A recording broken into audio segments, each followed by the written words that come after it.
got to remember to turn the music down. What's up, everybody? Oh, what do we have? Tuesday, March 5th. Wow, what a day. What a day. Um, all right, good to see everyone in here. Hey, thank you for being here early, and I apologize for being a little late, but uh, try raising a 4-year-old and being on time. All right, let's see. So we're going to say hello to everyone here. Rochelle D, welcome in, Rochelle. Rochelle, welcome in. And Noe's in. Carol Lippincott, welcome in, Carol. Freckle Joy, all right, welcome in, Freckled. And Louise Cuevas, welcome in, Louise. All right. Michelle, welcome in, Michelle.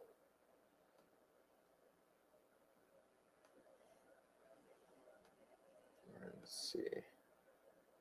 Trying to get things together here so I can get the show started. Apologize.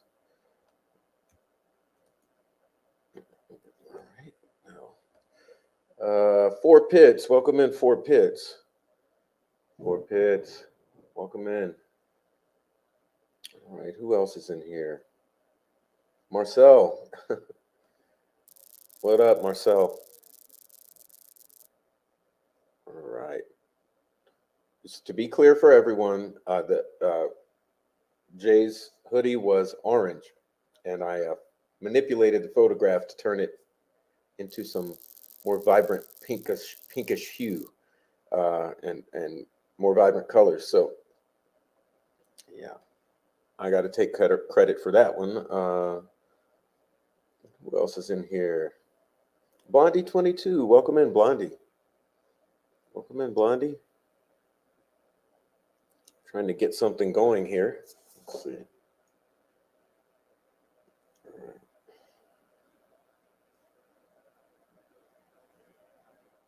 I can't do everything very quickly, but I get everything done eventually. Let's see. I'll get this over that way. All right, now let's see what we have. Bobby Smith says not getting anything. I don't know what you mean, Bobby. I'm not getting it either sometimes. All right. All right. So there we go.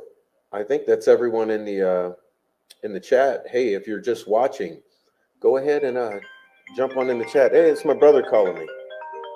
Can't take the call. Okay, can't take the call. Sorry, brother. All right. All right. Yeah, it's a crazy it's chaos over here. Let's see. Yeah, so I was saying, if you're in the chat, if you're in the audience, come on and join the chat. Please jump in the chat. It's going to be a nice show today. Let's see what we can get done. Welcome in, JoJo.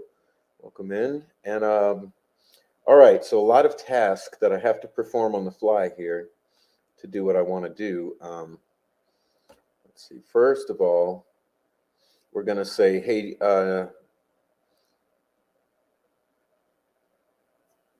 hey, Noi and Jay, you might want to try to get onto StreamYard now. I dropped the link in your text messages, Noi. So, Noi, see if you can connect through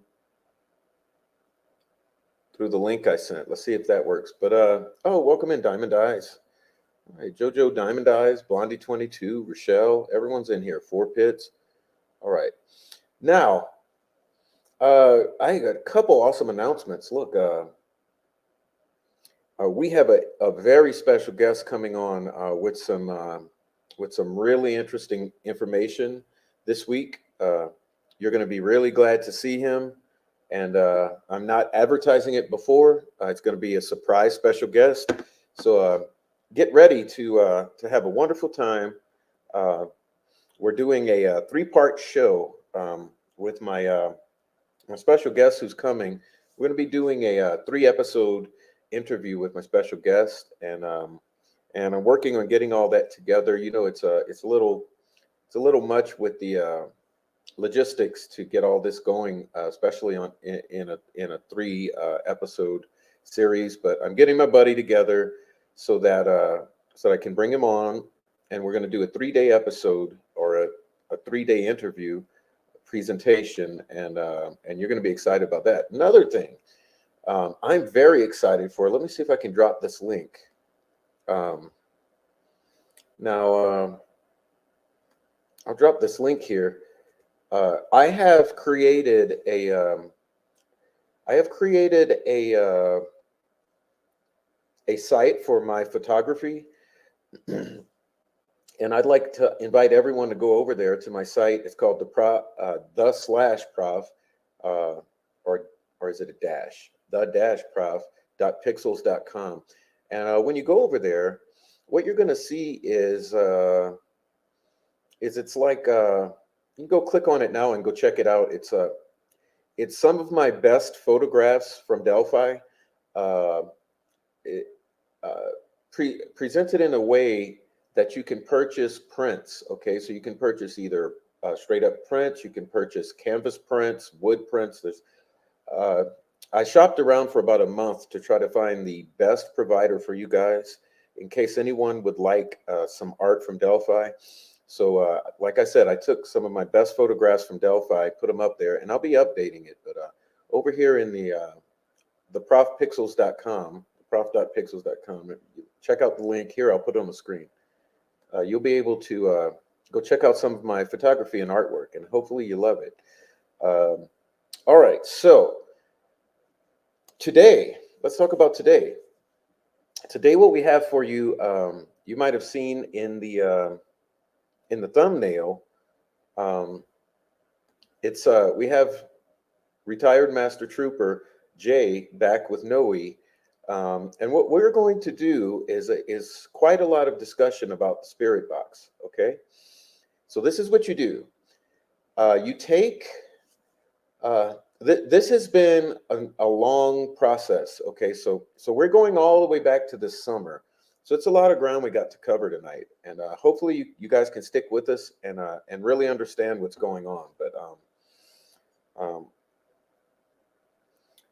so what we'll be doing, I made you guys aware, and I posted a video with some highlights from the Spirit Box session that Colin and Connor did. Okay, Colin and Connor went out to Delphi, and oddly enough, the day after Noi and Jay had gone. So you may recall the last Spirit Box episode that I posted, in which they went to Delphi, they walked the long trail, they went down to the crime scene, they did all of this, that, and the other, right? Okay, so they went all over the crime scene, and then they also went over to Wilson Bridge, and I made a very nice video about that.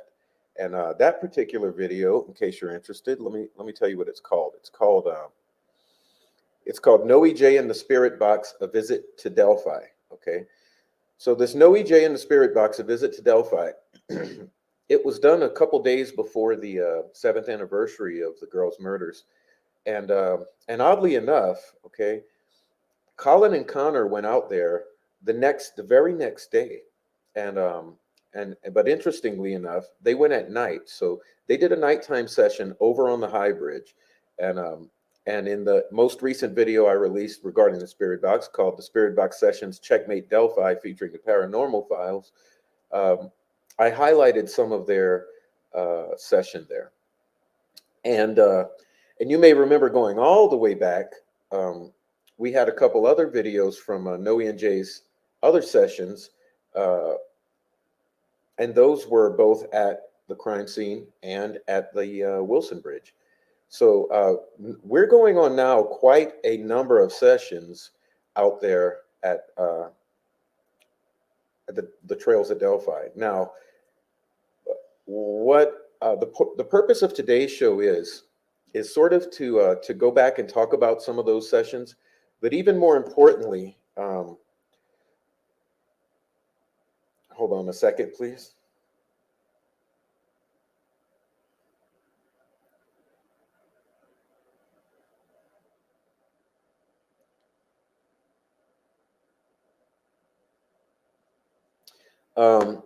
Oddly enough, when we took a look at Colin and Connor's session, we were just dumbfounded.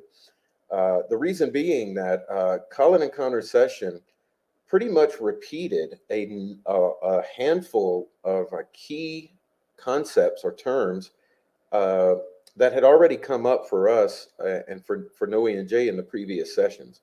So this has become real fascinating now because of that.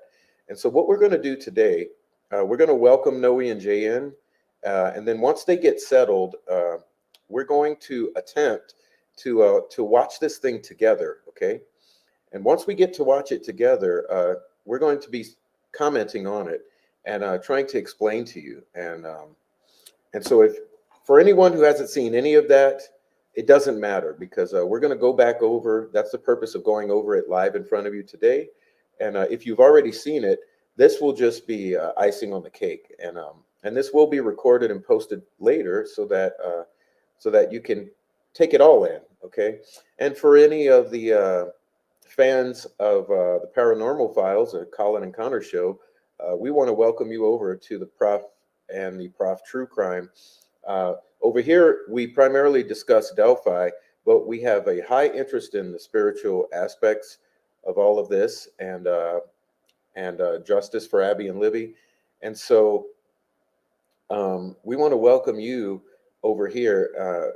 Basically, what we do is we're trying to get down to the bottom of Delphi, but we embrace the paranormal and psychic and spiritual phenomena as part of our greater senses and understanding. So with that being said, we want to welcome everyone here. If you are watching on the replay, please join the comment section because we keep the discussion going long after the lives are over. So once again, I think we're good to go. So we're going to welcome in Noi and Jay now and say hello before we get rolling on reviewing some of this information. So let me see if I can get them in here.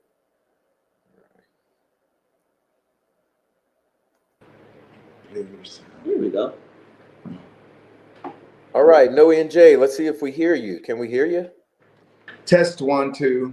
There you go. Sounds good. Hey, Jay, how you doing? I'm doing good. Hey, looking good. Can you guys,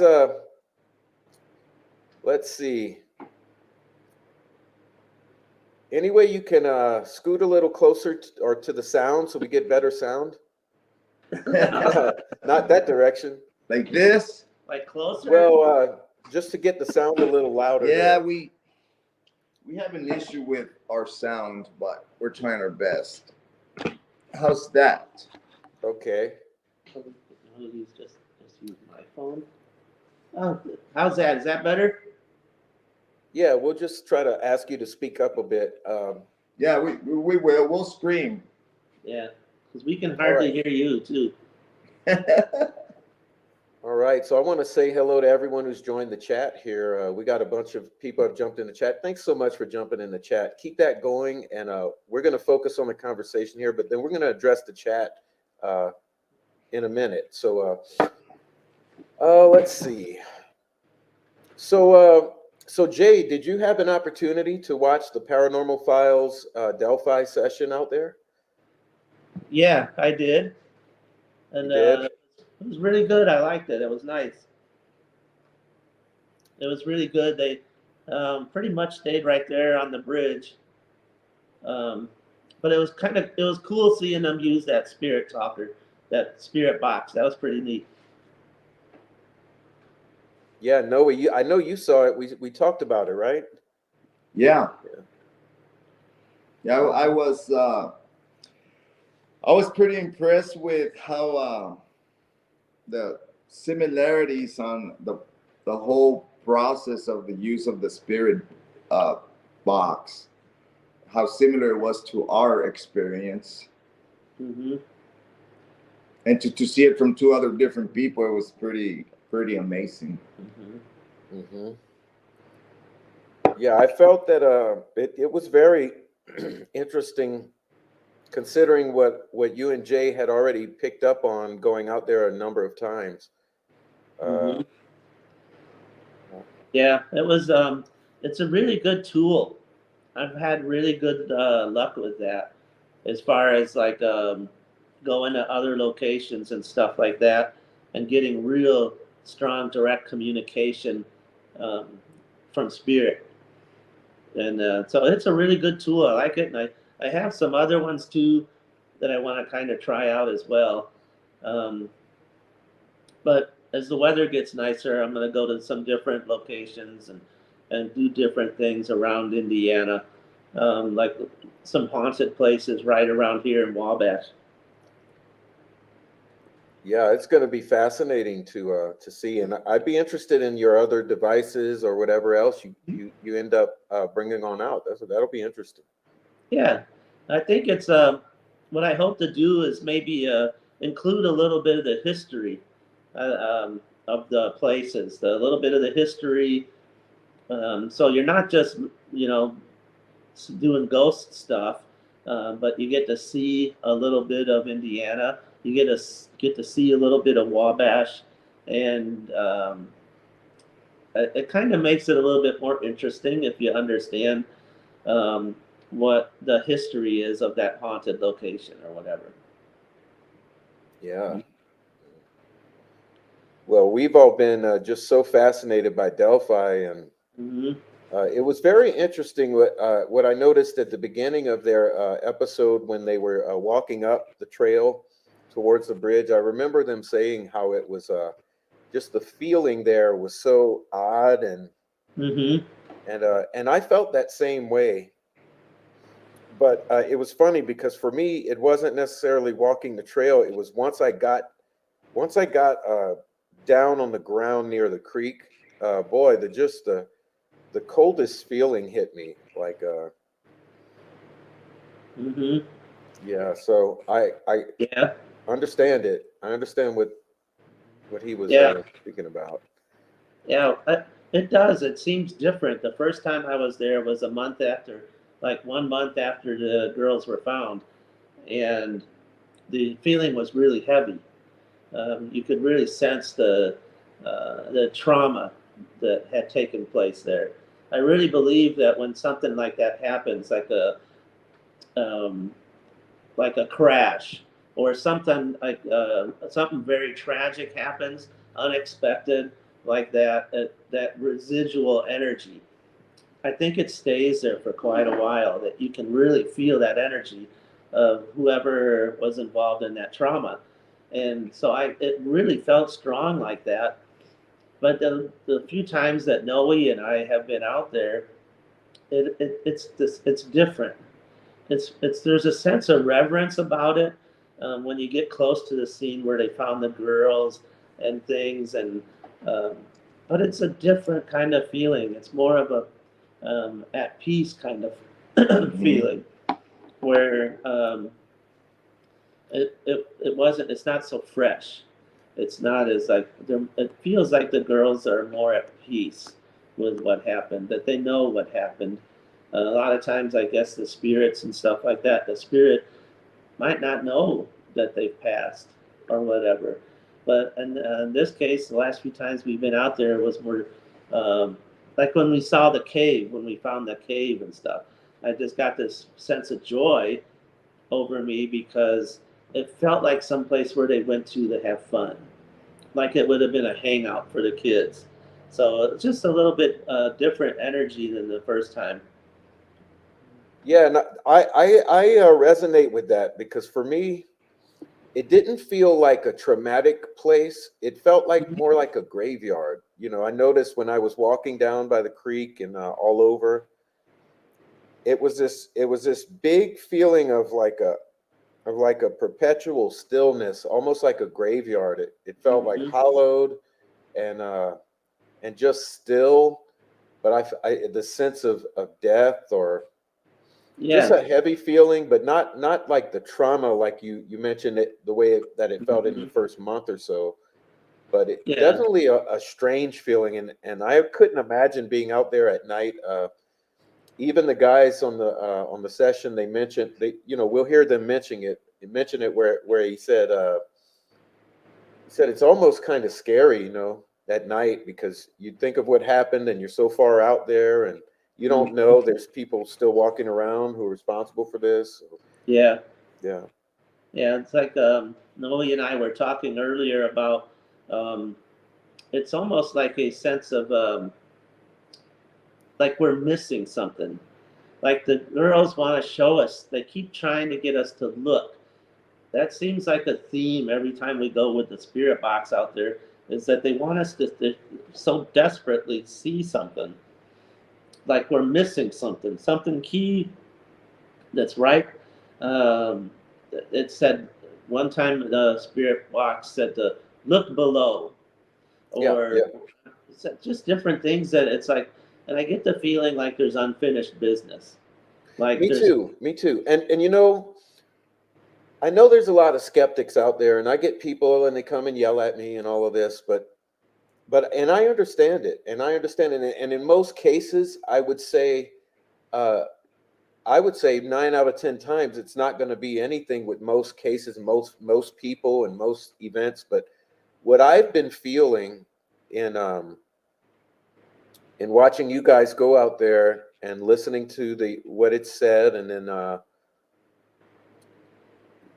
you know, kind of taking it all in, is I you know, my personal feeling is there is a very strong connection there, and I think you are picking up on, and I also think Colin and Connor did.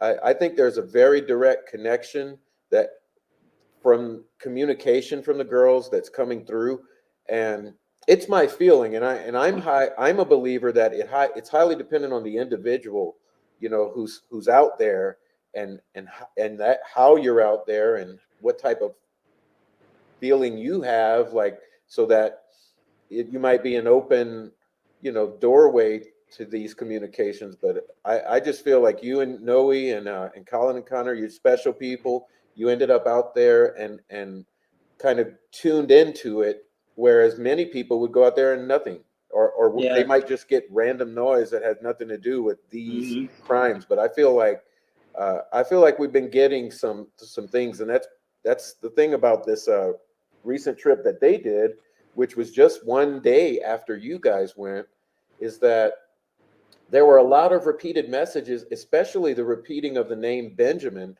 I mean, that's just, it floored me, you know. yeah, Yeah. yeah. There was things that I'm still finding out about the crime scene. There's still things that I'm finding out about the whole. I don't know everything about the investigation. I know very little about the investigation, but there's things that I found out from watching their time out there. There was I didn't realize that when they found the girls, they were in positions of like tarot cards, like the magician and the hanging man, I believe, were the two positions that they said the girls were in, and they showed a sketch of the girls, how they found their bodies and stuff like that. And it was kind of weird because it was one of the times that Noe and I went out there. I brought my tarot cards with me and actually did a reading right there in the area where they found the girls' bodies. And I didn't know there was a connection there between tarot and the way the girls were positioned and stuff. And I remember one of the cards that I drew was they call it the Three of Swords, and it's a heart with three swords piercing it, and it's one of the most emotional cards that people hate to draw because it means heartache, a very intense pain, intense Painful. heart. Yeah, it's a lot of pain, heartache, trauma, and stuff, which is very fitting for um, right there where they found the girls and stuff like that. So there's just a lot of it. I look at it as like peeling an onion. It's like right now, I think this case, everything was so muddied.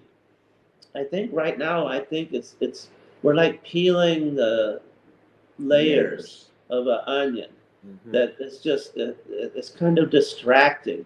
Getting rid of some of the distractions and getting down to the center, getting down to.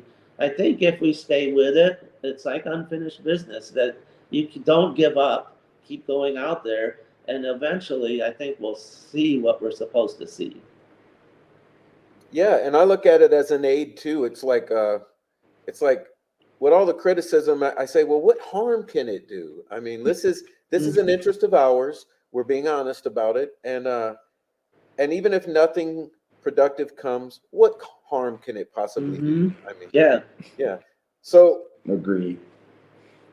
yeah. So well, let me try to pull this up. Okay. Now I don't know if I'm going to have any success. So let me give it a try.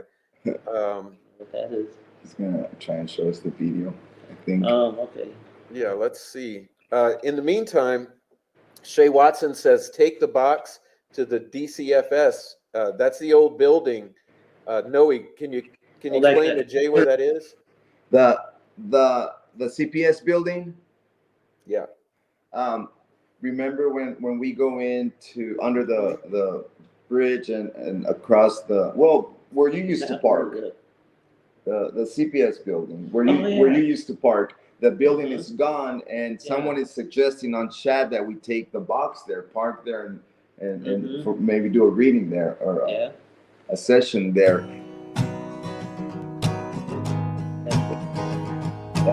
That the version of the video he's going to present to us. If he comes back.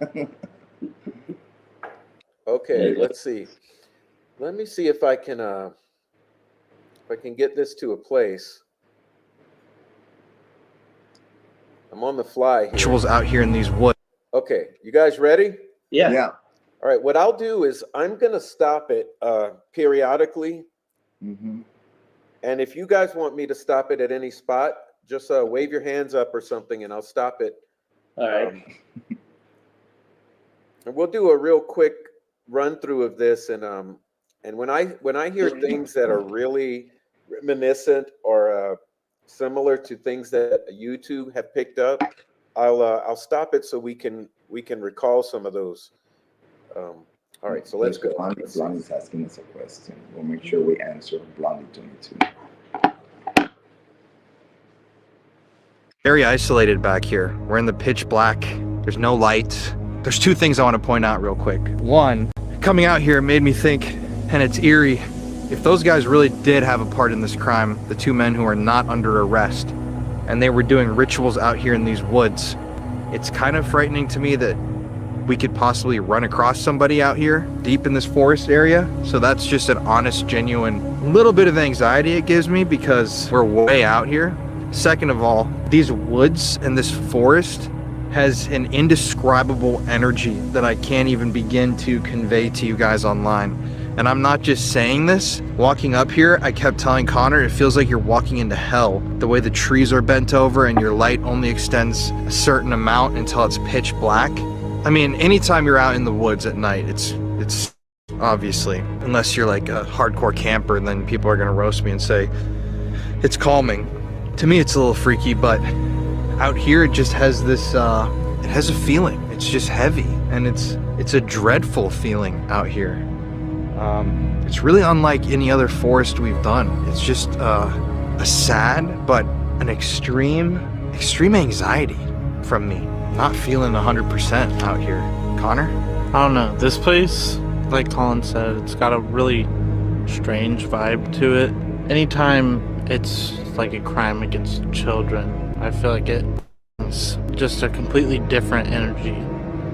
Two very young girls lost their lives out here in very brutal ways. And I mean, we really do want to go about this as respectfully as we can. Try to see if we can maybe get answers to what might have happened that night and what continues to happen out in these woods. And so, I don't know. We're gonna begin our investigation now. We've got some devices. Let's turn them on, man.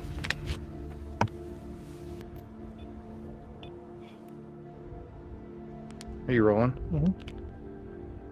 There's a spike there. I got Richard. Richard? Wait, bro. Richard's the guy that was arrested, Richard Allen. I'm not kidding, Connor. Hey, Prof, you want to stop it there? Yeah, I just stopped it because Okay, that's a the good first time to stop thing it. that I wanted to say is like, you guys know those devices, and he's going to explain this, but you guys know that app. You're not going to put any word, you cannot type words into the app. You can't make the app say names. And it's just very interesting that they get out there and the very first word that pops up is Richard. Yeah. Yeah. And there's not a preset bank that they have to. It's like I was explaining. It's like sometimes I think the energy. I don't know. Having never been on the other side, I'm like, no, I don't know the energy that it takes to form a word, or you're trying to get to a certain word. So it might be close. So you kind of have to filter through it and kind of like they might not be able to say the exact thing they want to say. So you kind of got to like work your way through it.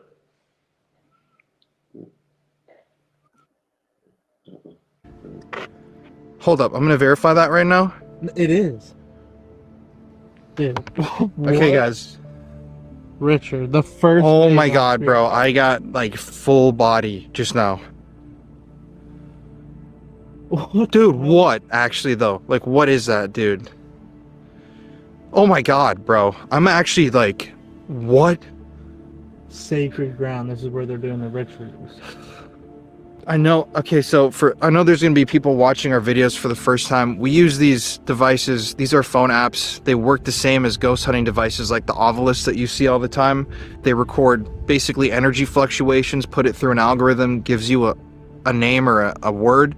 You cannot manipulate that thing. There's no possible way for you to get into that app and add words or make words happen. And the very first word we just got out on this bridge is the name of the guy who was arrested and is about to go on trial for the murders here. The guy who looks a lot like the person in the sketch that was on this bridge. I mean, dude, is that not right like here on this bridge? that is just I'm like actually like holy shit. That's why. No spike behind you. Dude, right there. Okay, thank you to whoever said. Did you hear that? Like a they came from down there. Mhm.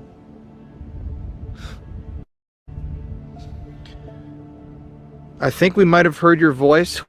Is Richard?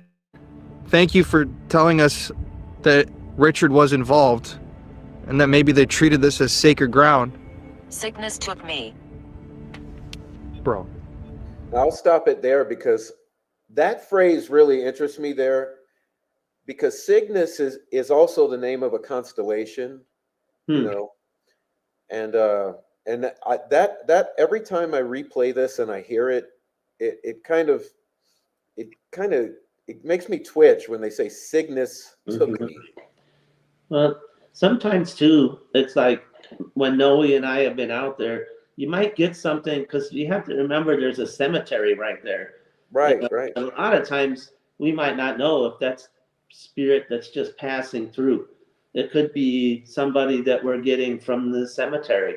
It could be Totally. somebody like a name that we never heard of before. Could be somebody from the cemetery. Some Well, I spirit. noticed that. I want to say that for our listeners too, that I'm in total agreement with Jay here that in my opinion, it's not just who you're looking for to connect with that's going to possibly connect. You could be out there and you can be getting other phrases or communications or whisperings from people who've been dead for 200 years and people buried out in the cemetery a block away. So, you know, you kind of have to, whenever Jay sends me the transcripts of the complete communications going through the spirit box, I always read them very carefully and I try to get a sense of like which of these, you know, every so often there's a little phrase that stands out as something that's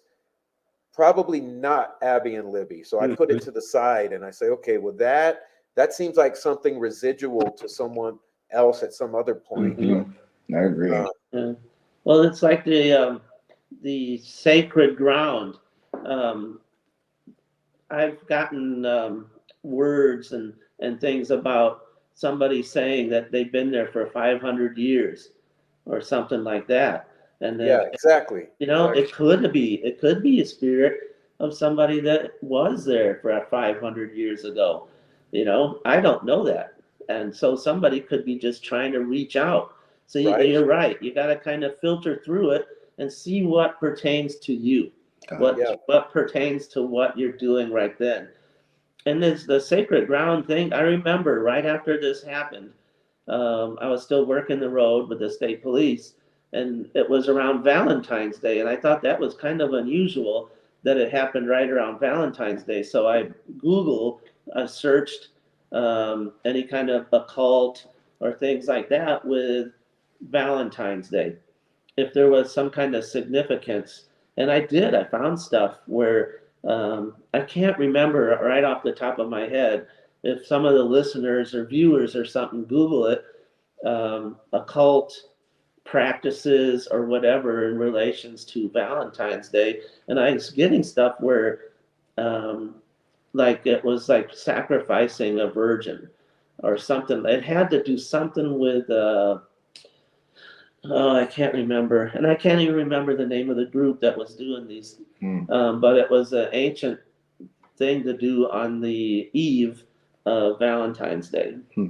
And so there's a lot of stuff that if you actually dig into it, maybe some of your viewers can look it up and post what they find about any kind of ritualistic practices around Valentine's Day.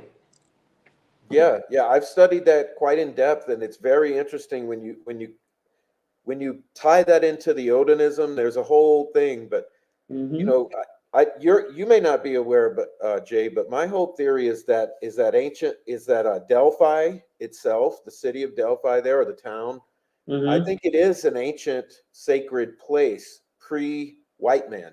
So, Yeah. so my feeling is that area right there is an ancient sacred ground. Yeah. So that's just my default setting. Mm-hmm. But it's kind of cool that every time that we go out there, we find something new. Every time we go out there, we see something new, find something new. Like the last time we went out there, we found those shell casings, shotgun shells. Yeah. We found that box of old clothes that was sitting there from Delphi High School. Yeah, that was crazy. You never know what you're gonna find or what's the message. What is it trying to tell me? Yeah, and one thing I noticed too, it says like it said evil several times, bad spirits here, Mhm. Satan, demons. Mhm. It said some pretty dark shit, you know. I mean, Yeah. yeah. Let's see. Let me continue here. Let's see.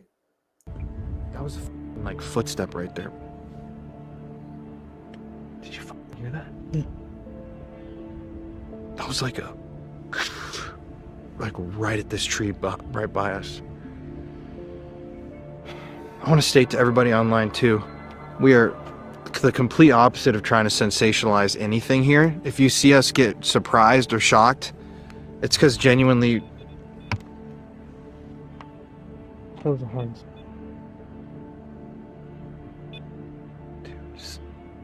Okay, so right now, whoever told us Richard, It's dangerous. Sacred ground, it's dangerous, Richard. dude, birds at night. We've said this many times on our videos, y'all.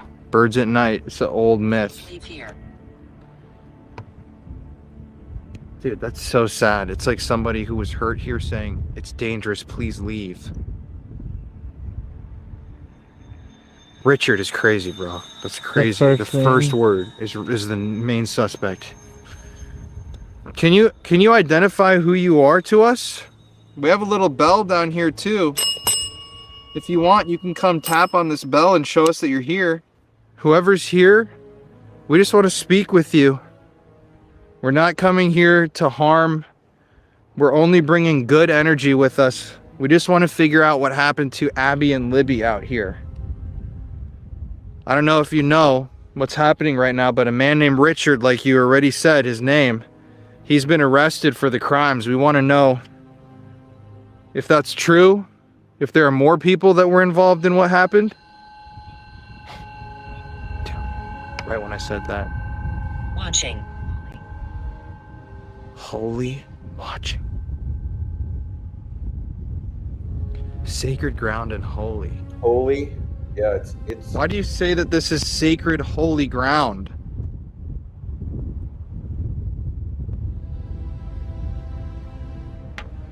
If you see any of the red lights, by the way, you can go touch them and it'll show us that you're here. Whoever this is. You can also go tap the bell that's right by my feet. That'll show us that you're here too. Hear me. That's what we're trying to do here, whoever we're speaking to. We came out here just to listen. Can you tell us what happened out here?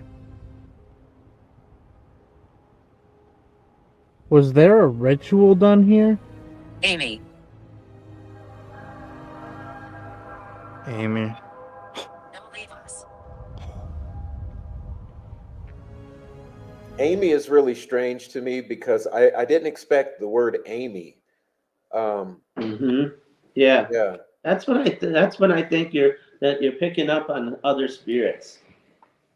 Sometimes I don't think it has anything to do with the Delphi case, but it's just spirit passing through, just saying, "Hey, Yeah, Amy.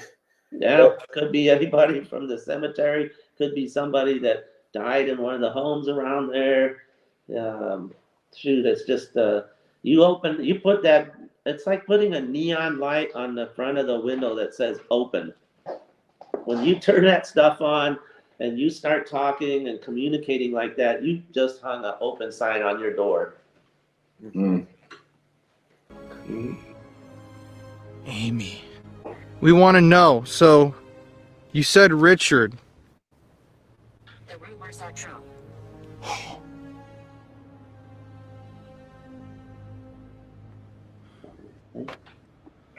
I missed And guys, I know people are going to say we look dumb using phone apps. I know the comments are coming, but we've used these on like 50 investigations. We wouldn't use them if we didn't believe there was something to it. Just like all the other devices. So this... Concerned. You hear a whistle? What are you concerned about? Are you concerned about telling us the truth? See, it's telling them it's dangerous. Please leave. Yeah. Concerned. Yeah, we had something like Nobody can hurt you, the one time we were. so you can just tell us Did I talk now? tell us the truth. like he's playing the video. Oh, okay. Were there multiple men involved in the murder? Can you please tap that bell? If there were multiple men involved in the deaths that happened out here, just tap that bell. If it's a yes. They've upset me. Run away. Run Dude, away. it just keeps telling us to leave. That's concerned for It's almost like it's almost like you're picking up on the echoes of a crime too. Run!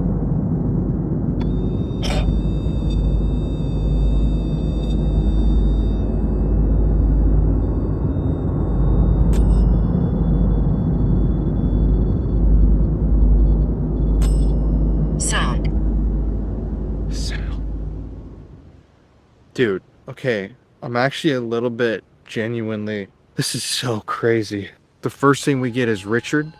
What the fuck are these? These geese are going crazy down there. And then we ask if they remember Brad, and it Diamond Eye said I'd be And it- gone. somebody's letting us know that Brad was here. Do you remember a guy named Pat? You stay a while. Yeah, we're staying right now. We're just hanging out. So you remember a guy named... Oh! Yes, you remember a guy named Patrick? as well. He was here. Nora. Thank you to whoever's talking with us. We're gonna sit down and try to talk to you.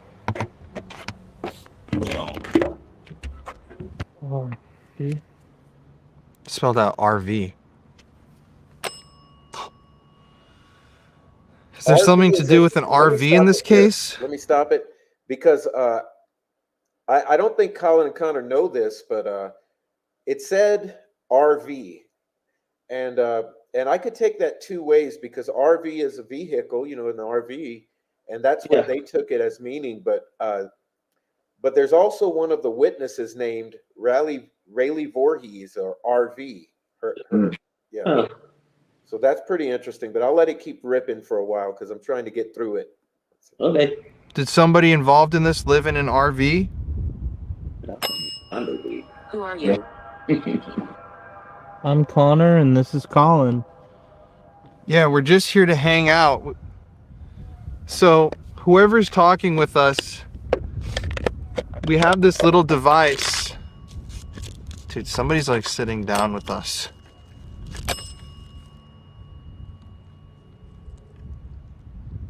Are you sitting here with us?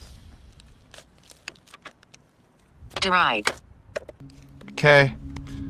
I'm gonna press record on this thing and just try to use your voice and speak with us.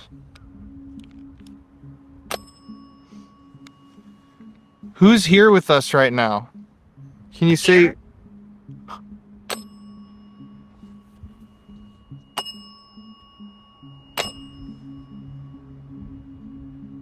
Yes, who's here with us? Can you tell us your name? I'm gonna turn off this bell. That's weird as fuck. It has like a question. I know. Like Here? question mark behind it. Here? Can you tell us what your name is, please? So we know who we're talking to? We introduced ourselves.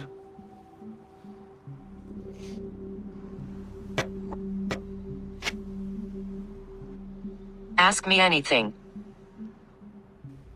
Do you remember what happened on February 13th?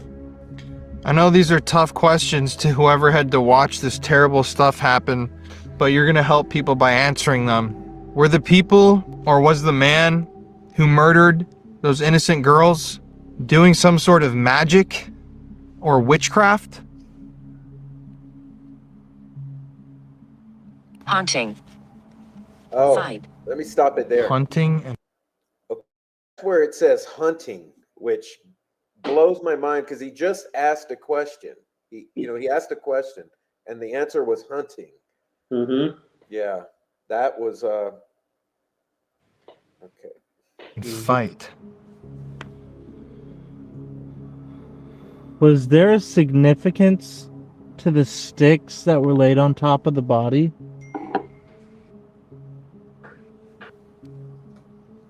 Is there evidence out here that was buried somewhere? Buried somewhere. Can you tell me how many people Yeah, were involved in that crime? Buried. Yeah.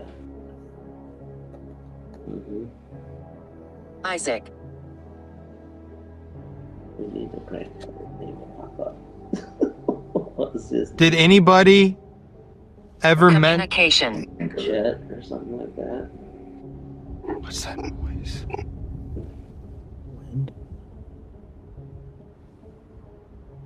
Did anybody ever mention, if you were present while that horrible thing was happening, anything about Norwegian gods, Screaming. Vikings, Odin, Thor? So you said buried, candles, blacksmith. So is there more evidence that's buried still somewhere out Bench. here? There are benches in this park. Suffer. Anniversary. Dude, anniversary. This is almost the anniversary. That's crazy. Right. This is the day after Okay. you guys went out, remember? So, Yeah. Yeah. if you remember anything about that day, can you please tell us the name of one of the people that did this? Give us their name or tap on this device. It has letters. You can stop it on a letter that their name starts with. 3 lights. Candles and 3 lights. Were they burning candles out here? Swords to the heart. Oh yeah. The 3 of swords. 3. Yeah, it has Do you something- remember Richard? I'm gonna get water. Eleanor. What's in your hand? We have cameras in our hands. Were they mentioning, or was he mentioning, why they were doing this? Benjamin. I lied to you. Oh. Benjamin. Just in case. Benjamin, now let's talk about that because we were very concerned about Benjamin, and you guys got it twice on 2 separate occasions.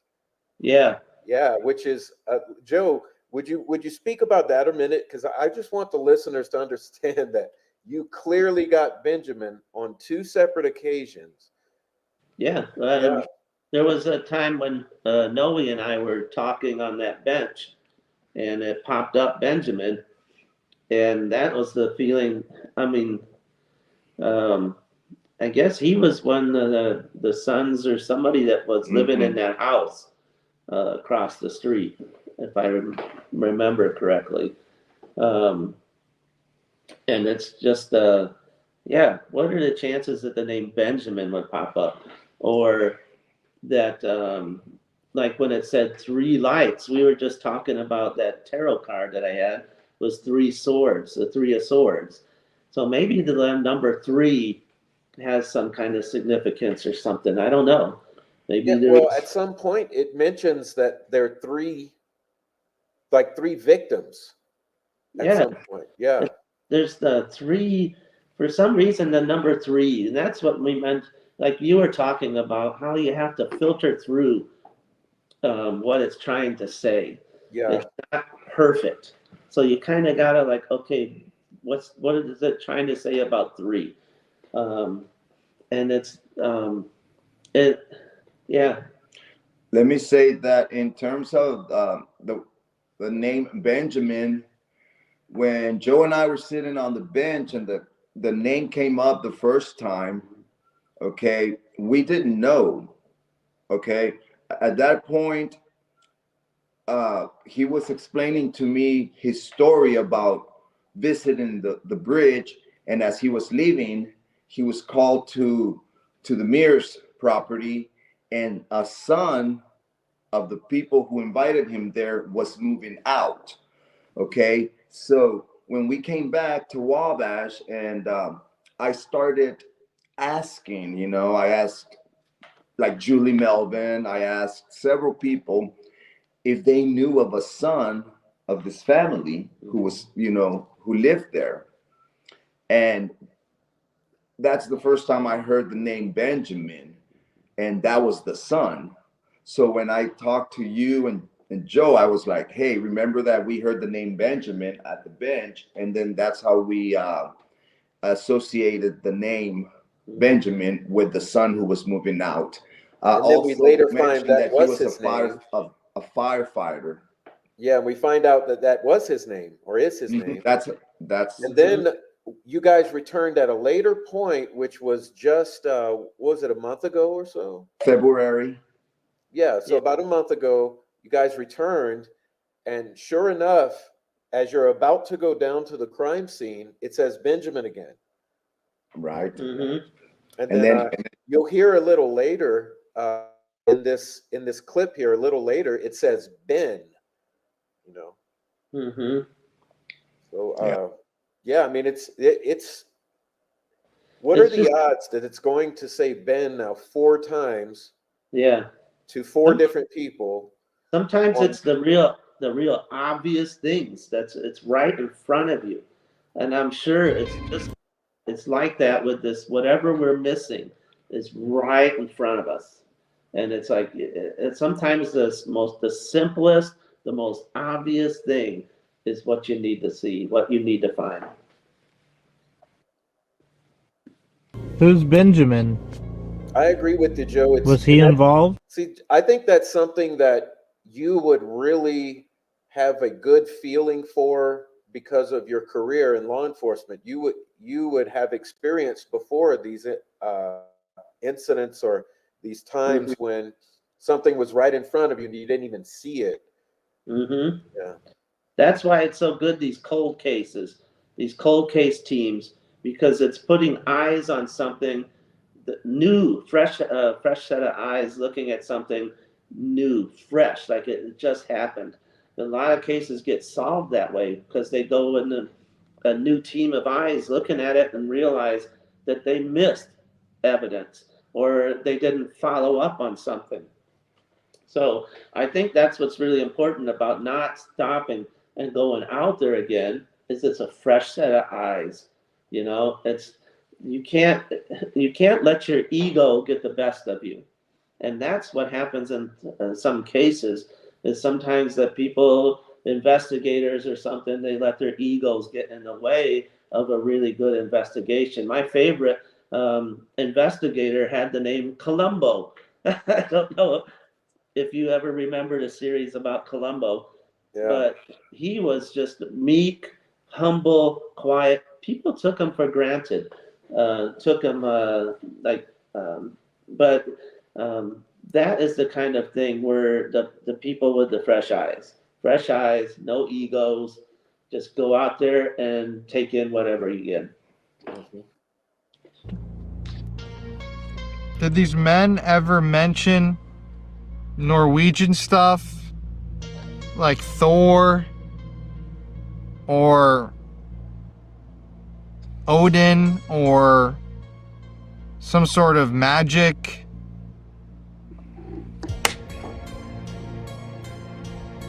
Okay, I'm gonna ask just one more time and then we'll be done. Do you remember any of the people's names that murdered the girls out here? There's evil everywhere. Mhm. Again, the mention of evil. Can you tell us one thing about what they looked like? Okay, listen. Can you see me? So, let's do this. Dude, right when I got up to try to get this stuff.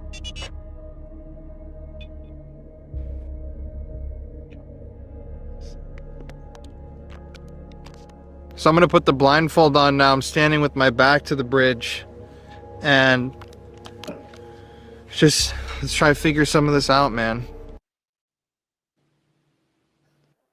Okay. I want to stop it here because this part is extremely interesting to me because I think that these different tools have different strengths. Okay. Mhm. So this next section he's getting into, he's going to sensory deprive himself with the hearing and the vision. Mhm. And what he's listening to is sort of a radio static noise generator. And what he says is that as he listens to this noise from the radio static, certain words and sounds pop out. So his job is now going to be to focus on what he's hearing and to repeat it, you know.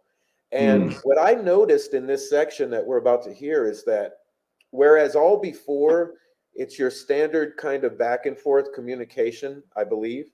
Mhm. What starts to happen here, I believe, is we go from like a third person to a first person because it almost seems like he's stepping in to the experience itself.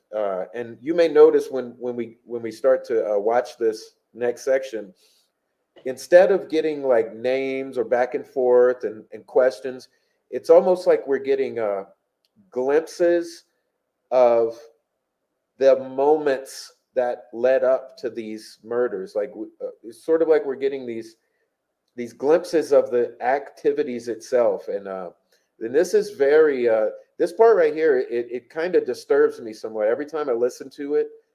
Mm-hmm. I just get a deeper and deeper feeling that wow, I think he's picking up on what actually happened, and it's going to be interesting because he keeps hearing the sound of this male voice. He hears the sounds of these ravens. Okay, and so what it made me do is made me go and study about Odinism and ravens, and it's just odd that in the Odinism mythology, there's these two ravens that accompany Odin to be his senses and his mental, and kind of be his eyes and ears and accompany him. Interesting, huh? Mm-hmm. Wow. And that's interesting. And he almost refers to at some point like one of the other men as a raven. So it made me think, well, is there the killer and his two helpers are referred to as ravens? So there's a lot that we're going to hear here, but I thought it was important to kind of preface it with what he's doing there, so it's not a big mystery. Why is he blindfolded? Because he's not really hearing what's Connor is saying. He's listening to this static. Okay. All right. And I want to just take a moment and say hi to everyone in the chat. I see all you guys coming into the chat. We'll talk to you as soon as this is done. We'll get to the chat. So please bear with us, and thank you for joining the chat. Yeah, I'm sure thank everyone you in there guys. will love it. Thanks for joining the chat. It's always it's nice to see the interest in Delphi and the paranormal.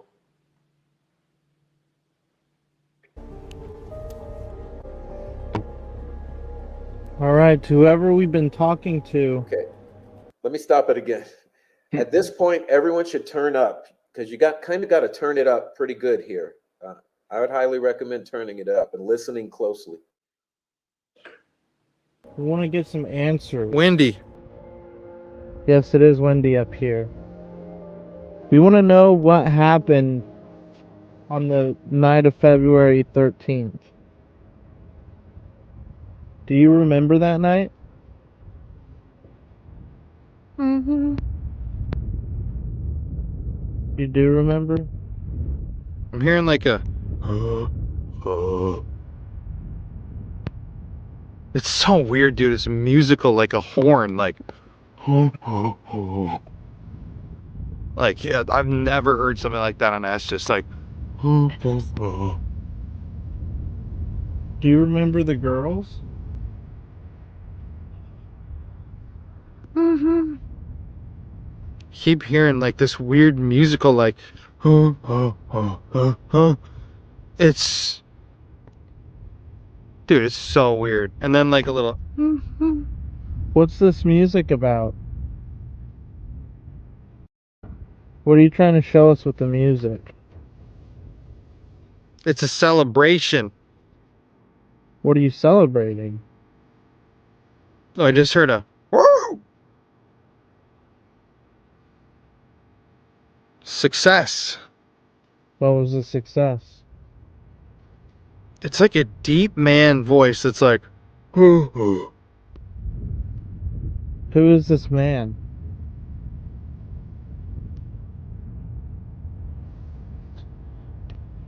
Dude, this is giving me the chills, bro. It's literally like a man that's sitting here going. I've never heard something like that. We want to know. We were looking at some documents that came out today, and we're thinking that The name is. there might be some witchcraft involved. There were 7. Really? So there were 7 people that night. What was the significance of the sticks?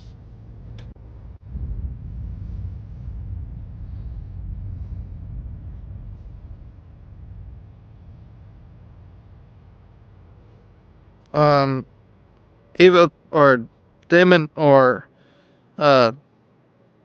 Mjolnir or something like Mjolnir. It was like a weird word, like but it sounded like could be anything. Power. Was it a sigil? Oh, I just heard like a scream. Ah!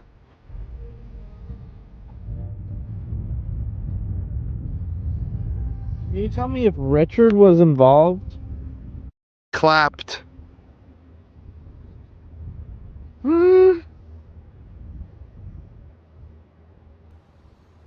Dude, I just heard someone's coming, just like that. Again. Who's coming? And I'm hearing this weird like I've never heard something like it, like a deep man voice. Who's coming? Let my spirit talker on. Yeah.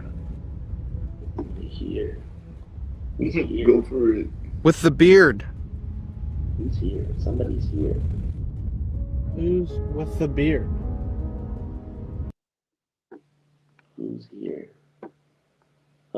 Just wanted to add here that the beard kind of scares me here because I instantly think of one of the POIs here who has a sizable beard.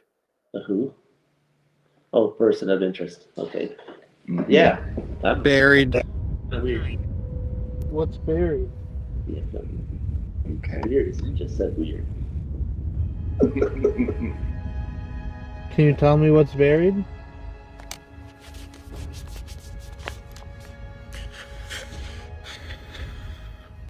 The knife.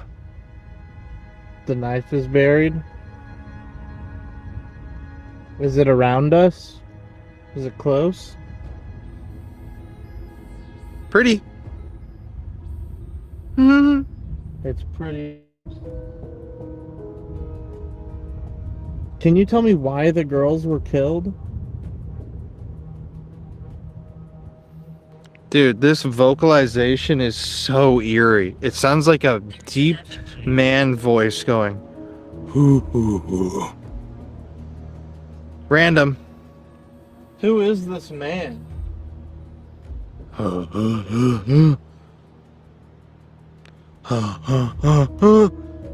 Here. Who is it? Come down here. Under the bridge?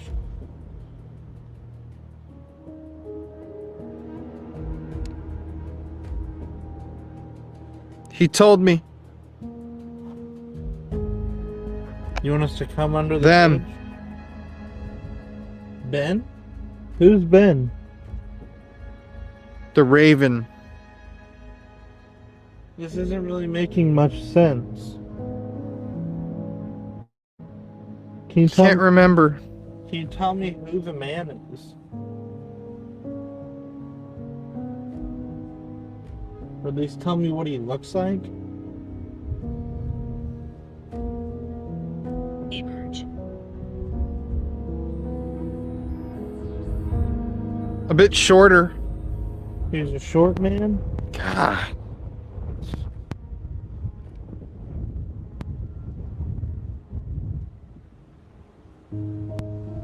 Anything else you know? Funny tooth. He's a short man with a funny tooth? What's his name, Richard? They tried something. Was it Richard? There's another. There was more than just one? There's Richard and someone else? Victims. There's more Coming. than- Victims are coming?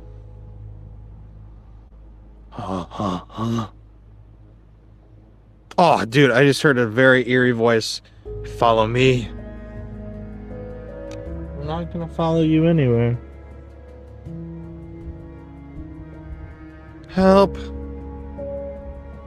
How can Go. I'm taking my time. How can I help you?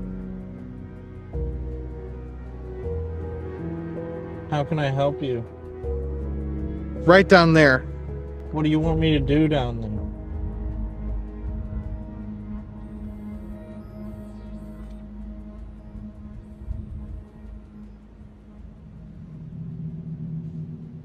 Dude, this voice. Huh? So he keeps indicating something is buried and that it's a knife possibly. And I remember Noi and Jay that you guys got the word buried out there or burial. Mhm. Yeah. So that's another thing that it hit on that you guys had hit on, which is burial or buried. Yeah, I really believe it that we're gonna stumble across something. Yeah, I mean, this part right here, I almost get emotional on this part because I can feel it, you know. Oh, try digging. You want me to dig under the bridge? What am I gonna find down there? 3 dead. Yeah. I know. I've been thinking. Sure. Who am I speaking to? We're gonna have to Google that fire. The axe. What's the axe? What's that mean? Woo-hoo. They hung. They hung you? There are some secrets. There are some secrets buried like that, dude. And that is something that I've been saying that that there are secrets coming now. This is the time when secrets are coming. Yeah. Hey, Amy, what did Rafi say about the axe? Could you put that in the comments or in the chat? I don't remember what Rafi said about the axe, but they mentioned an axe and there's something buried. Yeah, I Yeah. can't stop hearing it either, Marcel. Right here says Amy said, "Remember what Rafi said about the axe." I don't remember, but maybe she'll put it in the chat there. Yeah, I'm not don't remember either, but I know Rafi had a lot to say about what went on around that area. Mhm. So there's secrets buried. Why were they? Little money. We had an axe in her head. How can we find out these secrets? There's too little. What do we need to do? Oh no. We want Oh, I answers. just heard another scream. Like, ah! We want answers. What do we need to do? Just wait. That's all we can do is just wait. The secrets will come out. Ring. Threatening. More than one. All right, well, is there anything you want to tell me? The raven. And then another. Ah! I keep hearing these like screeches. It's horrible, actually. All right, well, we don't have Shut up. we don't have much more time here tonight. We'd love to get one last thing from you. Is there anything you can tell me?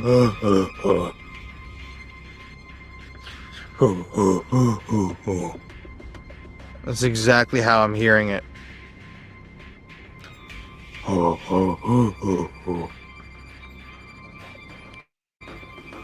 Run. Another thing, do you notice how hung up Colin is on this deep voice that's repetitively doing this chant or whatever it is? Mhm. He's Yeah, really affected by it. It seems like that's like the main thing that gets repeated, in my opinion. Yeah, he seems to have a hard time just ignoring it and continuing. He keeps Mhm. it's very interesting here. At first, he said it sounded like a song. All right, well, Yeah. if you don't have anything else to tell us, I think we're gonna get going. Rich.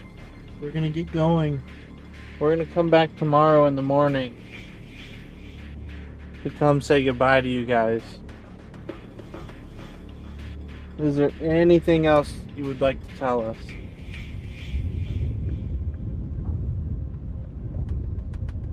Not just one. There's I want to stop there too, because that's about the second or third time he said not just one.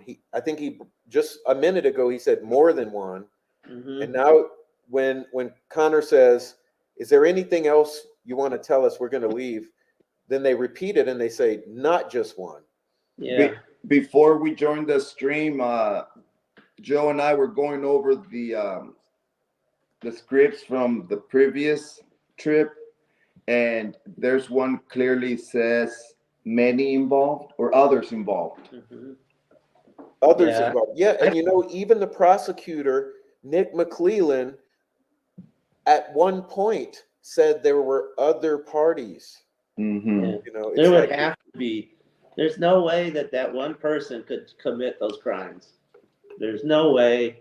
Get him down the hill, get across the river, do all that by himself. There ain't no way. no way. Nope. No way. There's no way more than he one would be able to person do that. who committed the crime.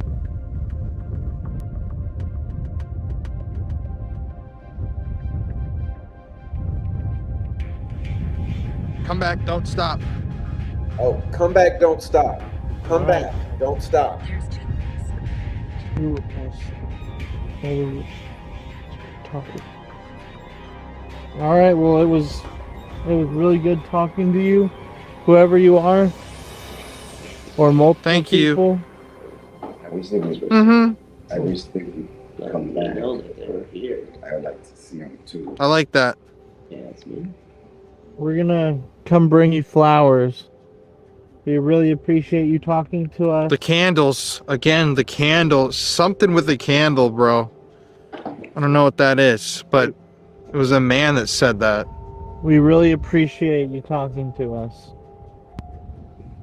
We want you to have a Warrior. peaceful rest of your existence. All right. God. Oh my God, bro. You scared me. I think a hanging and tongue. I don't think it was.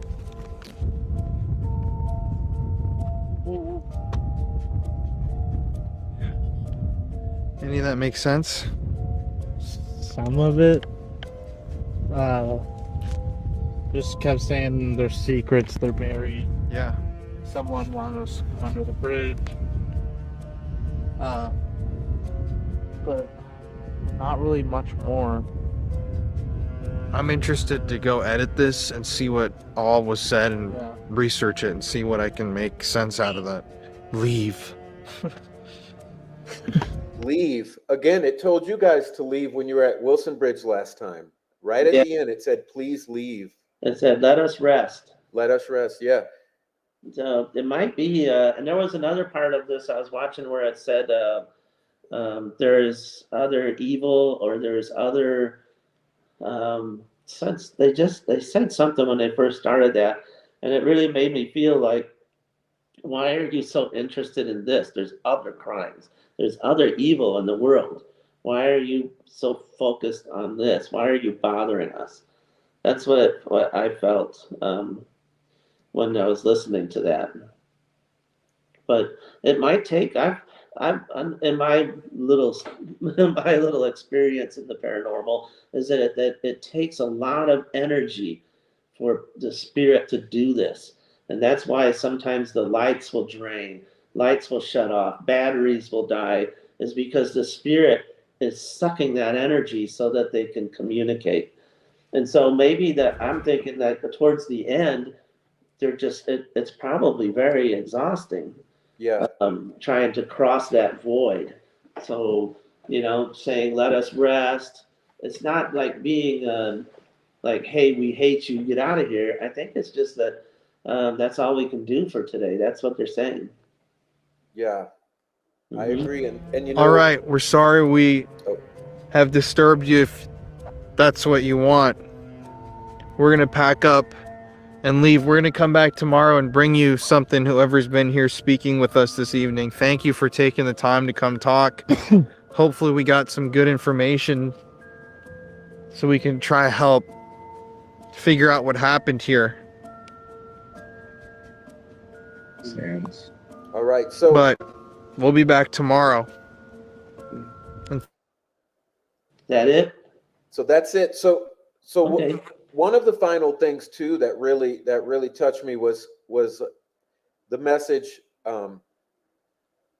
Keep coming back. Keep coming back. Don't quit. Don't stop. Yes. Yeah, because it's not, there's more to do. It's Yeah. unfinished business that we're gonna find something. Just keep at it. And they'll continue to talk to us. They'll continue to give us clues or whatever. I think what really started this whole process for me was when I went across the street, turned around, and I had that experience at the butcher shop there. I mean, it's like right across the street from where these horrible crimes, these girls were found. There's a butcher shop. I mean, granted, it's my gut feeling. It's not an accusation. There's no evidence. It's just um, to have that right across the street where you could. I mean, think about how you butcher a hog. You hang it upside down. You cut its throat. You let it bleed out. Where would a better place to be to do that? Because the hogs would be screaming. You're not going to hear somebody screaming. You're not going to have the blood is just going to go away with all the other pig blood. I mean, knives. You can hide your knife. You don't even have to. It'd be like the perfect place where you wouldn't have to worry about evidence or somebody hearing you or whatever. And it's right across the street. What are the chances? Maybe something so obvious. And I was watching the footage of that day when they found the girls, and there was all kinds of vehicles set up in that house. Mm-hmm. They were in the driveway. All this. Exactly. I mean, They right there. they used it as their headquarters Yeah. to maneuver and go look elsewhere Mhm. rather than there. Sometimes, yeah. If you ever watch the movie, or it's a series on Netflix, Hannibal. I don't know if you've ever watched that, but it's kind of along the same lines where he's the psychiatrist and he's right there in front of everybody, killing these people, but kind Nobody of, sees them. yeah, nobody sees him, and he's right there in plain view. And Freckle Joy makes a great point here. She says, "And you were taken there, Jay. Yeah. That was kind of divine providence in my I mind." was. I asked the girls, I talked to them. I asked them and said, show me something. Show me something. And it's not always going to be the way you want. It's not going to be like, oh, I just stumble upon something on the path. It might not be in the way that I expected, but I mean, literally, it couldn't be clearer because it's like as soon as I pulled out of the drive, as soon as I got in my vehicle and pulled in the drive, it like led me right into the driveway. There was. And I'm like I said, it's just, it's not an accusation, because I gotta legally, I gotta, not accuse somebody of a crime, but it's my gut. I asked for something, and those girls gave it to me. I honestly believe that. That was a gift to me, that was meant to get me going in the right direction. Amazing. Hmm. And you know what's really weird is like are you out of time? No, I was just trying to get some water because my throat's dry. Well, it's like when we were sitting here watching this clip and stuff like that, I had an experience here, right here. Mhm. I was sitting here watching Noe's got it. We're looking into Noe's phone on this table, and right behind his phone, like behind this little table, was a flash of light. And then a couple seconds later was another flash of light. There was two flashes of light. And Noe even knows it because I got up like this. Yeah, he And went I'm to look looking behind the table to see if maybe there was something there that maybe was like the battery was dying or something like because that. of reflection or Or something. out the window or something else, but there's nothing. and it was just like just like a ball, like a flash, and then a couple Bulb. seconds later, another flash. And so I asked Noe, and did you see that? And he didn't see it. No. And it's right in front of us, and it was pretty bright. And I'm like, so I turned on my spirit box to see. It's like maybe somebody's here. Maybe Yeah. somebody's trying to let me know they're here, communicating stuff. So I was getting messages on my spirit box that might be related to those two flashes. I really believe that somebody was here. Somebody What did it was say? Did you? So this is just now, right? This is just Yeah. Just now, yeah. yeah. just now when we What- were watching the clip that you were playing. What was it saying, Joe? So it was saying, um, uh, it was like, there was something before this, Uh, but it basically said, tell people my story and my name. And I was asking who it is. And it said, my name is Edward. And then it would say, I was punished. And then there was another name, Jasmine. And it said filming. said filming, probably like reference to the film that you were showing and stuff like that. Uh-huh. But it was, and it said, I was hung. And I then need to warn you. I can use this. And it said now it's flashing. saying flashing. Mhm. Yeah, amazing. I mean, Which is what caught your eye, yeah. the last thing it said is flashing, and that's what I saw was two flashes.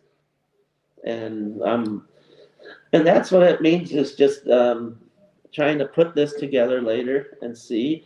There was a bad fire across the street back in the 70s or something.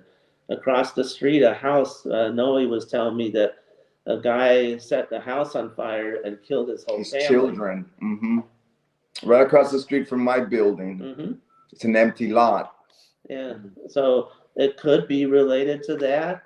But that's when you start doing a little research and try to find, well, maybe the dude's name was Edward or something. I don't know. Yeah, we gotta go look now. We gotta And go it said, research.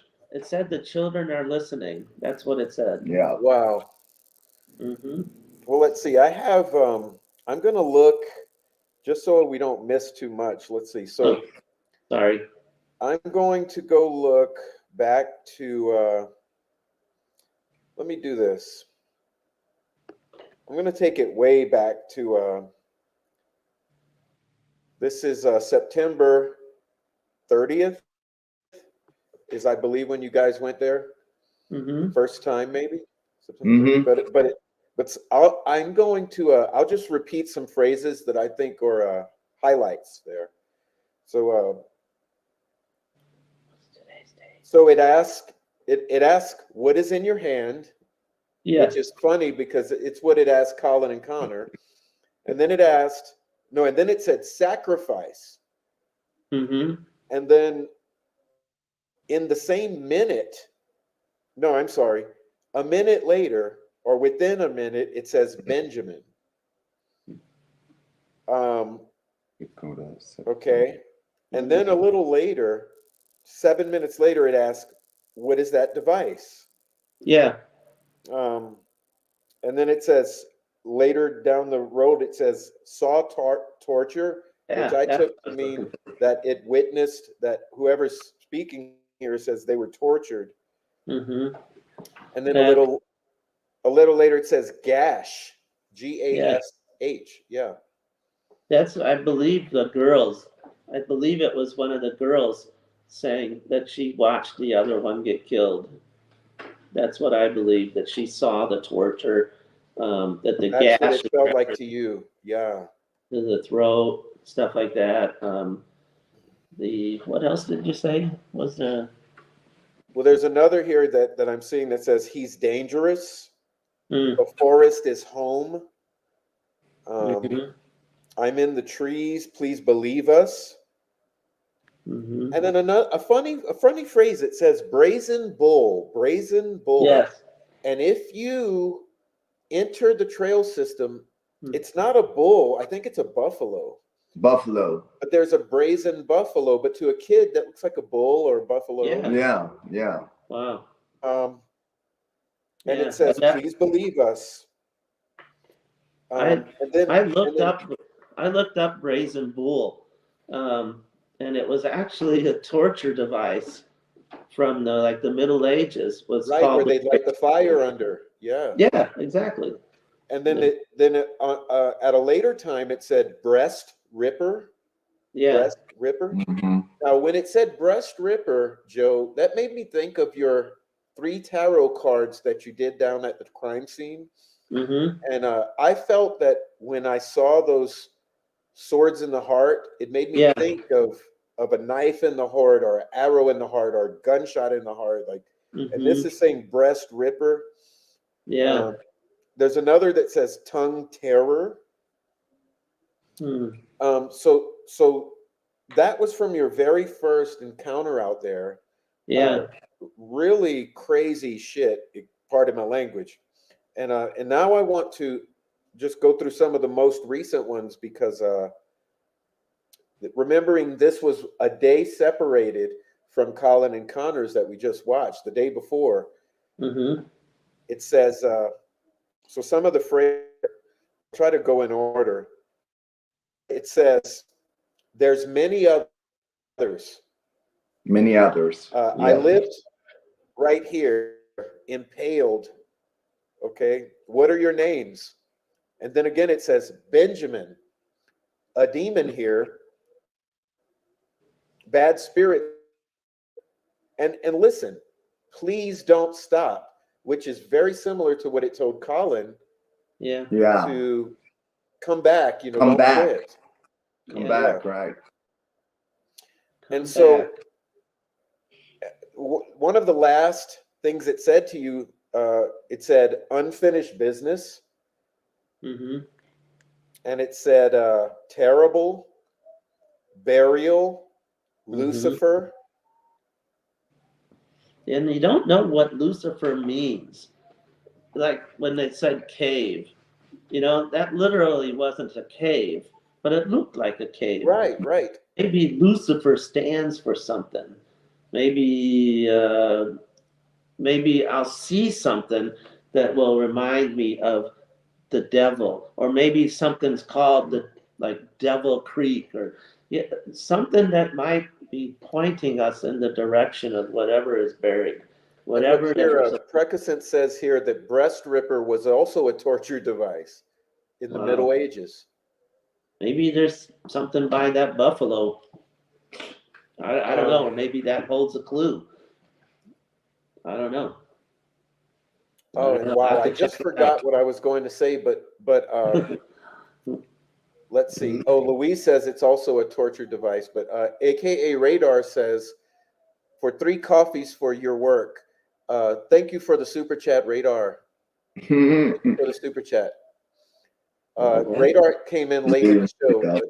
3 coffees. You better give us one, Prof. Yeah, I need coffee. We all need a refill right about now. Freckle Joy said it's a bison. That's correct. I'm sorry, Freckle. I'm not too accurate at times with my large mammals, but okay. There was one thing, guys, that I meant to say, and it just slipped my mind. So let me look back at that. Oh, and remembering it, the last thing it told you was to leave us rest, and it said leave.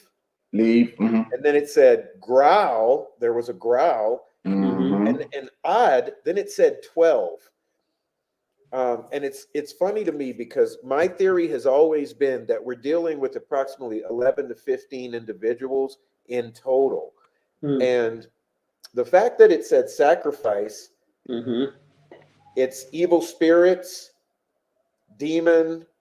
You have the candles mentioned by the spirit box for Colin and Connor, and then holy ground, sacred ground.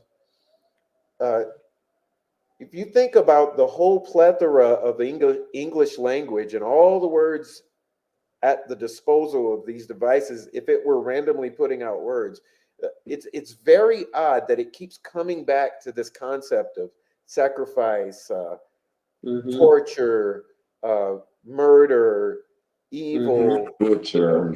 Mm-hmm. Like kind of ritualistic. Yeah.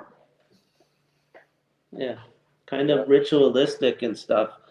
You're right. And numbers, um, numbers in especially like the Bible and older books and times like that.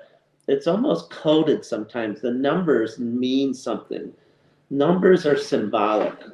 So the number 12, the number like 40 days and 40 nights, they're all very symbolic. They mean something. That a message that somebody in that time period would understand. So it's almost like we're looking into what was the number 12? What did the number 12 stand for?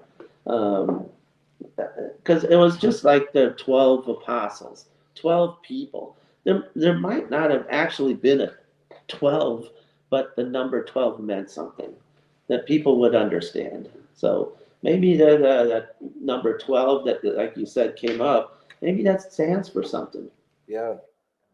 So, Well, Prof, yeah.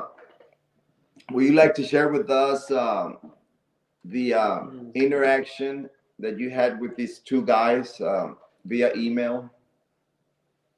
I'll save it for another time. It's getting late. Well, we haven't gone through chat. Well, let's go through chat because I kind of don't remember what you're talking about, Noe, but we'll talk When about you it. reached out to them to share our work. Oh yeah, well, That's fine. I'd We rather can keep talk that about it kind of later.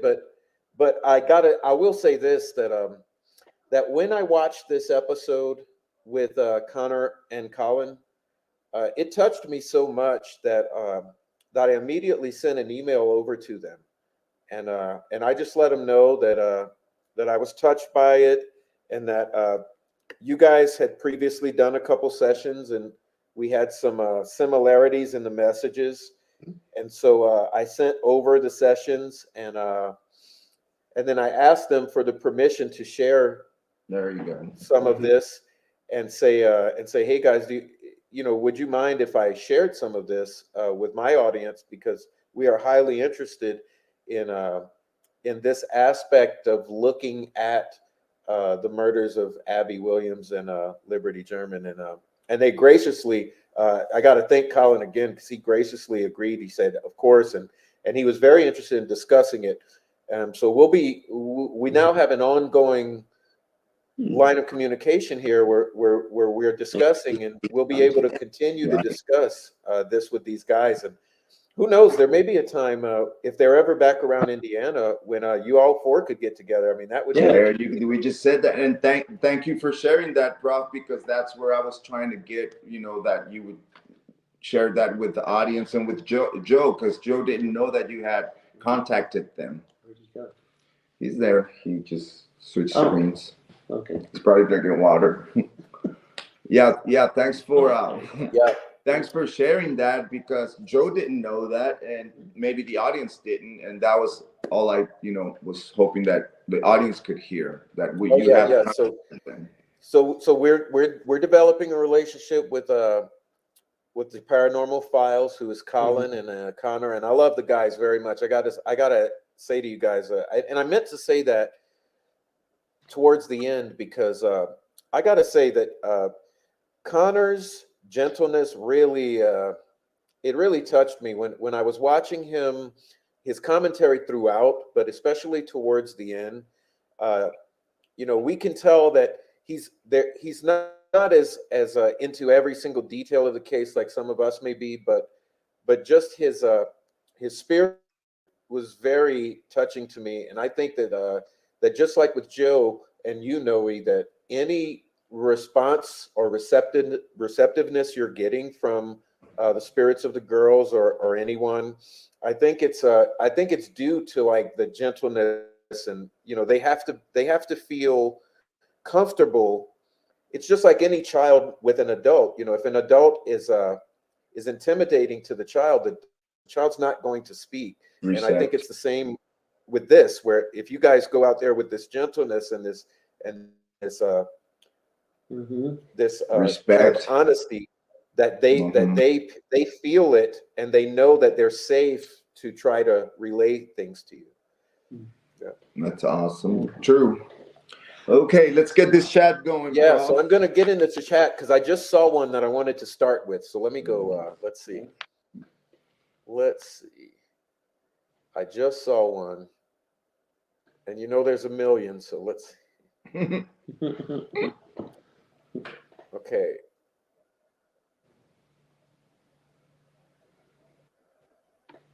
Okay, well, I can't find it yet, but I'll see it again because I'm going to go through it. But Freckles says a girl named Liberty was posed like the Statue of Liberty. It's a very Masonic thing.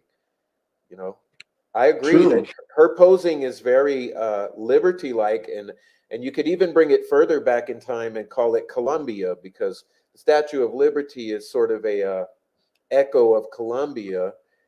It would be Libby. Yeah. The one that was the way she was posed. Yeah. The hand. I just don't get the feeling for that though. Yeah. I believe it was. I have a really strong feeling it was something that had to do with ritual, Valentine's Day, some kind of like sacrifice, almost. You know. Yeah. That's. I mean, I understand though, but Well, we Liberty. call that, as we've looked into that, that's, it sort of stems from the ancient Lupercalia festival. Now, Lupercalia, it means a celebration. And you remember hearing Connor and Colin's session, they do mention celebration right at the beginning, or party. Mhm. And so Lupercalia was a celebration, and lupus meaning wolf. So it's sort of a celebration of the she-wolf who dwelt in a cave and was part of the Odin mythology. And it's very interesting because we have wolves mentioned by the Spirit Box session and cave mentioned by yours. And that's something I want to comment on earlier too, is that going back these 6 or 7 years into the Delphi rumor mill, there's been consistent murmurings about a cave or caves. Okay. Mhm. So much so that people have argued that caves even exist. So it took a lot of research and going back and to find that, yes, there actually was a cave that was rather well known 100 years ago, and it was called Wilson's Cave, and it was right there by Wilson's Bridge. And I don't know if they destroyed the entrance to it. I don't know what's happened for them to hide that. But so there was always this story about a cave. But I agree with you, Joe, that when you stumbled upon that Wilson's Culvert out there by Wilson's Bridge, I felt like that's where cave comes in, because I'm having this gut instinct that those girls might have been held in that little culvert for some time, and to them it would have been like a cave or a dungeon, because you were in that cave, it also mentioned the word dungeon or prison or something like that, and medieval. And when you're in that culvert, it does have a medieval prison kind of feel to it, you know. So that's just some of my gut instincts that has absolutely nothing to do with anything. But, Okay, next. So they're mentioning about the buried secrets, and that's something else that Joe got out there was burial. Okay, and then these guys recently got that some indication that there's something they want you to dig for out there, either physically or metaphorically. The digging of something. Let's see. I'm still trying to find it here. This comment I missed, but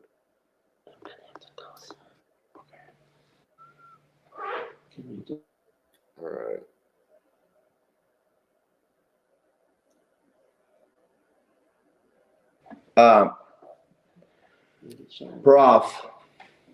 Prof. Yep. Joe is gonna go. I think they're wanting him. He's needed, so he wants to show us something, and then you and I can continue with the chat. Is that The okay? chat? Okay, you got to go, Joe. Well, thank you. Yeah, I have to go home, but All I right. just wanted to share with the viewers and the people in the chat that just to let you know that I'm I'm running for state representative here in Indiana to be in the state house. And this is one of my passions is paranormal, um, cold cases, stuff like that. So I appreciate the interest and everything. And yeah, if I get elected in November, I'll still continue my passion for the paranormal, and you can come visit me in the State House. My door will always be open, but I'll be back on here with Noe again. Um, this is not an endorsement from the prof. This is just me letting you know what I'm doing. And this is like see that QR code? If you want to help me get into the State House, scan that QR code, and that'll help put a paranormal guy into the State House. And I do mean that with the utmost respect and stuff for Libby and Abby. It's a very tragic thing. And I just wanted to update you guys on that. You feel free to ask questions about it or that kind of thing. But if you're curious, I'm gonna have to take off though. Hey, thank you, Joe, for stopping Thank by. you, Joe. House Thank is you. always, my Thank door's you, always Noe. open for you. Thank you, Noe, Mhm. and thank you, Prof. Perfect. Everyone in the vicinity, go vote for Joe. Okay, and There check you him go. out. Yeah. Scan that QR code. Help me get there, even if you're not from Indiana. And Okay, good whoever night. that, who was it that Deborah? What's her name? Oh, Rachel D. Rachel D. We want to say Thank hi. you. Thank you for your kindness, Rachel. And Thank you. and quickly, I don't know. Well, he's got to go, but Blondie 22 had a question about Joe visiting Stephanie Thompson's, and I'll answer that Yeah. for Joe. He's got to go. Okay. Okay. Oh, I'm sorry, Noe. I didn't mean to cut you off. I'll let you get situated, Noe. Get the camera straight so that you're in the center of the frame and get yourself together. And I'll start off with the chat. I'm going to go all the way back, and I'm going to give Noe 5 minutes to let Joe out and to get something to drink. Joe, Noe, if you want to see Joe out and get something to drink, I'll give you 5 minutes, and I'll say a couple of the first chats. I'll go back and say hello to a couple of the chats, and then I'll bring Noe back in about 5 minutes or less. Let's see. So I'm going to go and see pretty much to the time we started watching the clips. So let me go back. I saw that Caitlin came in. Hey, Caitlin, thank you for coming. I'm going to say hello to everyone who came in. Frenchie, French 6290 came in. What up, Frenchie? And Bobby Smith. What's up, Bobby? Okay. And Nancy Drew came in. Welcome, Nancy. I'm just saying hello to everyone who came in late. Carrie came in, and welcome, Carrie. Carrie is in the house. Freckled says, it would be interesting to do a spirit box session at Prophetstown.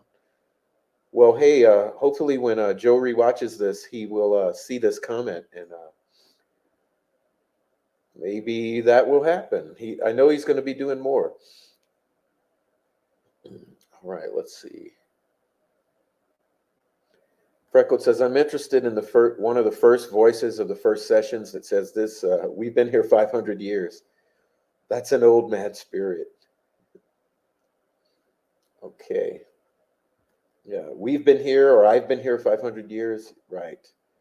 Okay. Let's see who else came in here. Jay Rabbit came in. What up, Jay Rabbit? Jay Rabbit in the house. Hey, Jay Rabbit, come on in. All right. Jojo came in. Welcome in, Jojo. I might have said hi already. Let's see.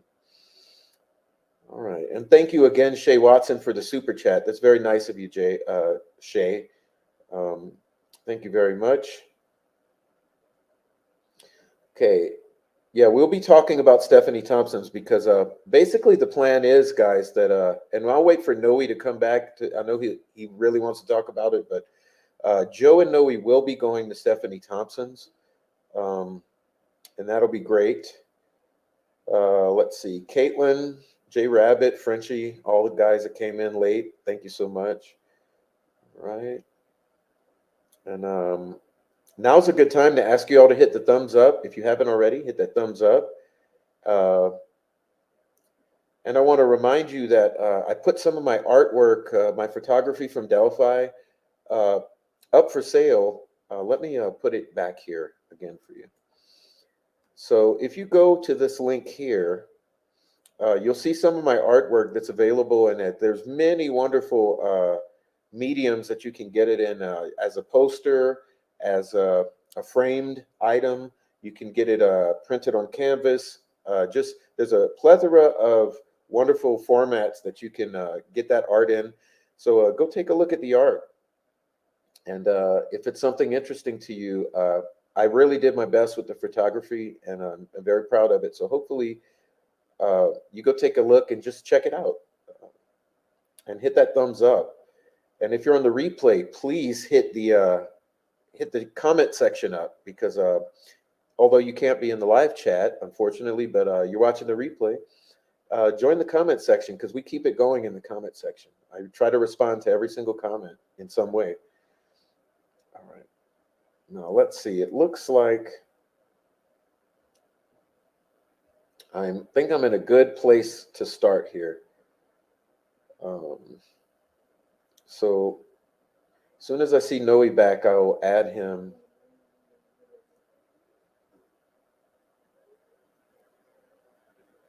Okay, Precascent says, now they've upset me, run away, it's the hunt. Yeah, they said hunting. They said wolves. Yeah. That's those are some key phrases there. All right. All right, now let's see.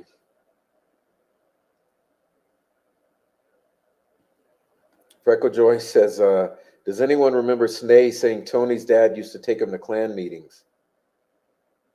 Wow. Well, we know the clan run has always run thick in Indiana. All right, let's see.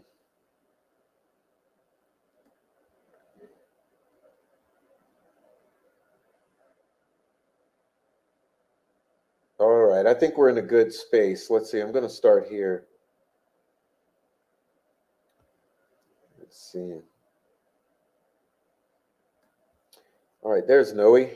Noe is back. All right, hey, Noe. Yeah, I was saying, Prof, that when I got cut off, I was saying that Joe is a new grandpa over the weekend. His youngest daughter had a Oh, baby. yeah, congrats to Joe, everyone. Yeah, congrats to Joe. And that's probably what's going on. He's probably having to do grandpa duties. And also, I was touching on Blondie 22. I had seen a comment way at the top in the beginning where she was asking if Joe has taken the spirit box to Stephanie Thompson's home. And right before we started the stream, we were talking about that, and I was hoping that Joe could tell us the story, but he's gone, so I'm gonna tell it for him. He told me that just like a week ago or two, we had nice weather. He rode out there, and he couldn't find the home. He couldn't find the location. So he was driving around. He couldn't recognize the area, and he saw a man with kids playing around. So he pulled over and he asked, "Hey, do you remember where Stephanie Thompson used to live?" He identified himself, who he was, and asked. And it happened to be that it was her husband with the kids. Oh, wow. And it was a brand new home. They have a brand new home on the very same lot where their old home used to be. And so the husband invited him in, and they went into the house, and he said it's gorgeous. It's a remodeled brand new home. And he took him to this room where the husband has a picture of Stephanie, and he told me it's Schaefer Lake. It's on Schaefer Lake, on their backyard, and that this room he has Stephanie facing the picture of Stephanie facing the window where you can see the lake there at Indiana Beach, because that was one of her favorite things to do.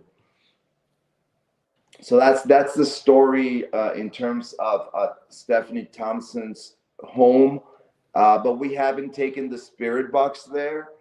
It's something that we're gonna look into in the future. If it's gonna happen or not, we'll let you guys know. Yeah, we'll look forward to that because we're pretty sure that Joe's going to make an expedition out there with the spirit box. Yeah. So they've been saying here. I put some highlights up that they were mentioning how the Benjamin thing is very eerie. You know, the Benjamin, repeating Benjamin many times, and then they repeated number 7, and then now we're getting into where they were talking about the ravens and the beard, the guy with the beard with the deep voice. So I'm just kind of skimming all through that, just reminding us of some of the highlights. Well, you see, Prof, the first time that I heard about the sun was in the spring of 22. Okay, and what happened was that Joe and I was just hanging out in this gazebo at this sober living center where I was staying when I first got out of jail. And that was the first time he brought up that story to my attention. It was way back in the spring of 22. So, you know, to me, the sun moving out, and that captivated my attention in terms of like, who was he? Who was this guy? And nobody would talk about it. No, you know, I brought it up to several other people who I was talking to at the time, and everybody was just kind of dismissed, like they didn't know who he was or no interest in talking about it. So I dropped it, man, until just recently, last year, when Joe and I went out there and it said the word Benjamin, and then on chat, actually, this is how I discovered that Benjamin was the name of the son who was moving out.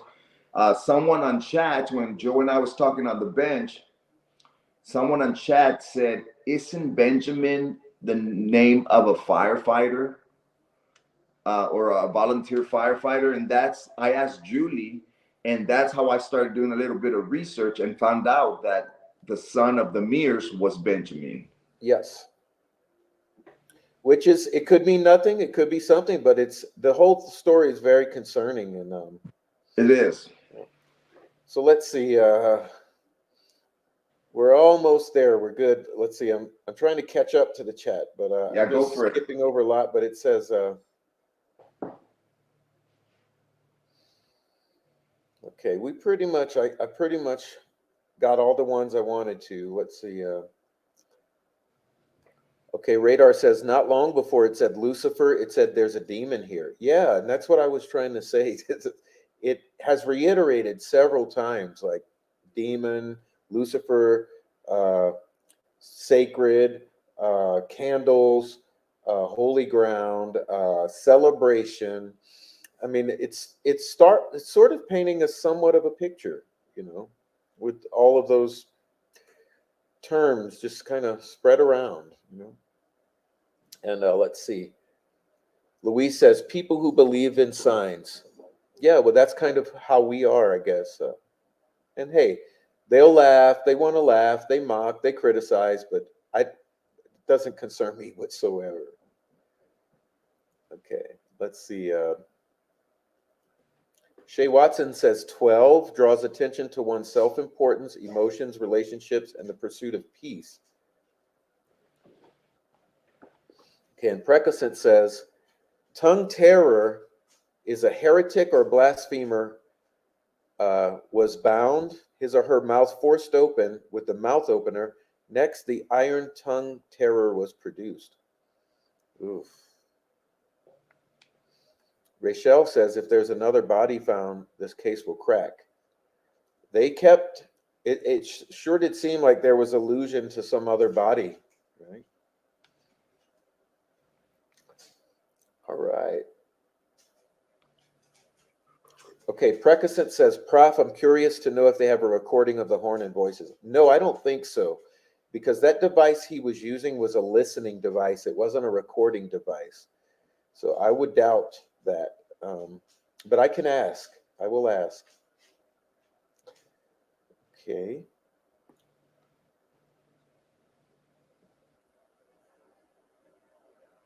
All right. Now I'm caught up, Noe. So now I can start to get some that you can see. Let's see.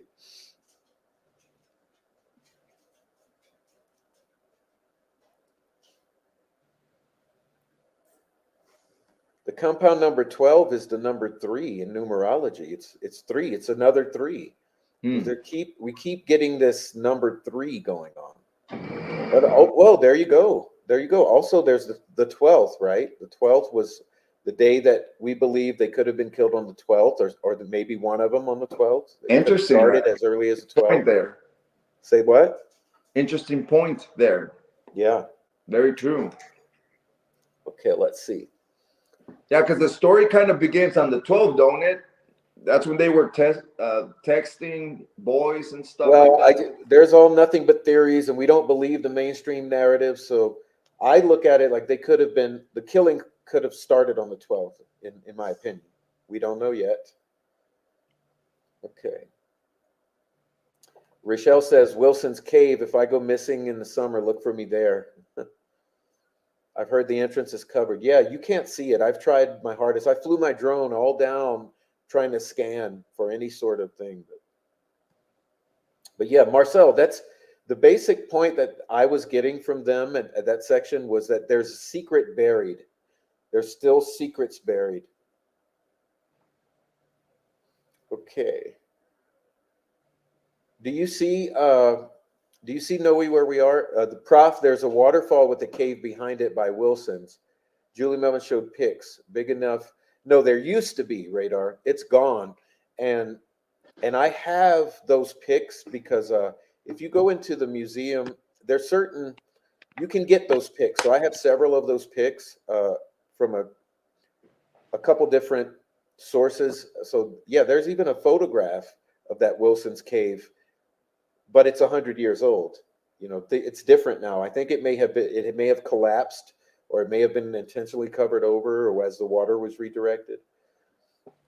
We have a new person here in the chat. Tara2828 says, hi, all. Well, hi, Tara2828. Welcome to the chat. And anyone watching, please join the chat. We'll probably do about 10, 15 more minutes, so get in the chat while you can. All right. All right, let's see. Blondie said, yay, Joe, about running for office. And Frenchie says, thank you to Trooper Joe. Yeah, we want to give a round of applause for Jay again. And congrats to your new grandbaby, Jay. And Frenchie said thanks. So hopefully he'll see that when he rewatches. Mm-hmm. And Marcel says, I want to vote for Joe.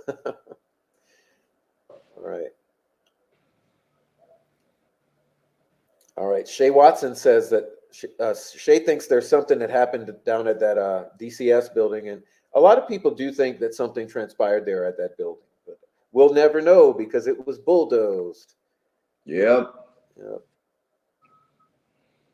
Radar says, put the QR back. Well, that's okay, hon, because you can get it on the replay. We'll make sure you get the info, Radar. Radar, email me. I've got a lot of info for you anyway. Email me, Radar. Everyone's just saying goodnight to Joe. So we're caught up with that. And Diamond Eye says he's a great friend to us. Well, yes, he is, and a great friend to Noe. All right.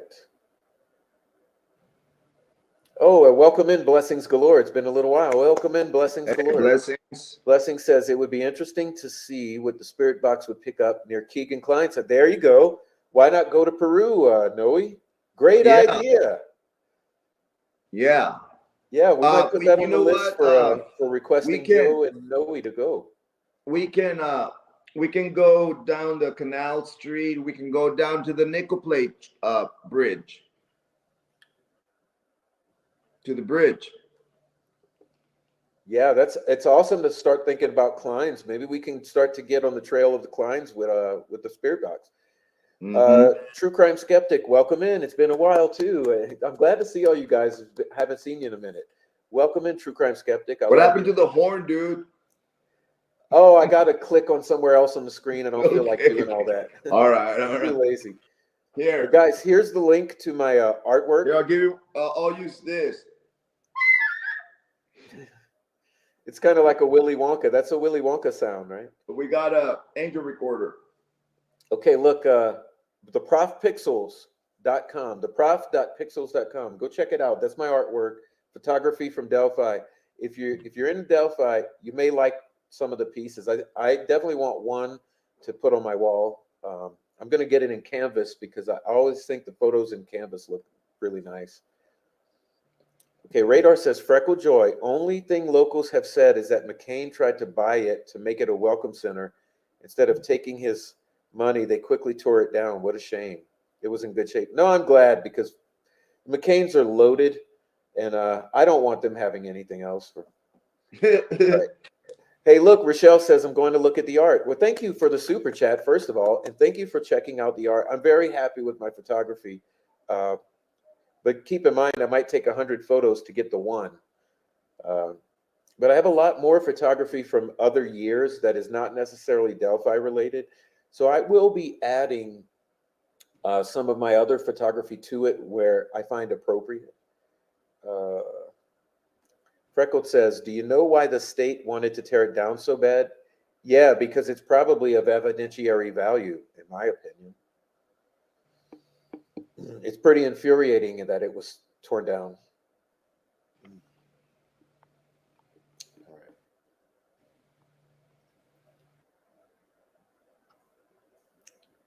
Hey, Tara sends a $4 super sticker. Well, thank you, first-time viewer, Tara. Thank you for sending the super sticker. Tara 2828. All right.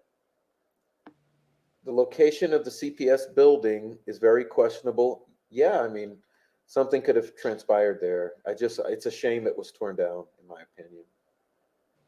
Same with the bridge. I don't think the bridge should have been manipulated at all. I don't like the way that a portion was removed and it was reinforced with guardrails. Of course, it's safer, but I think if you're going to ever bring a jury out there, you should have left everything alone. But hey, I have no control over these things.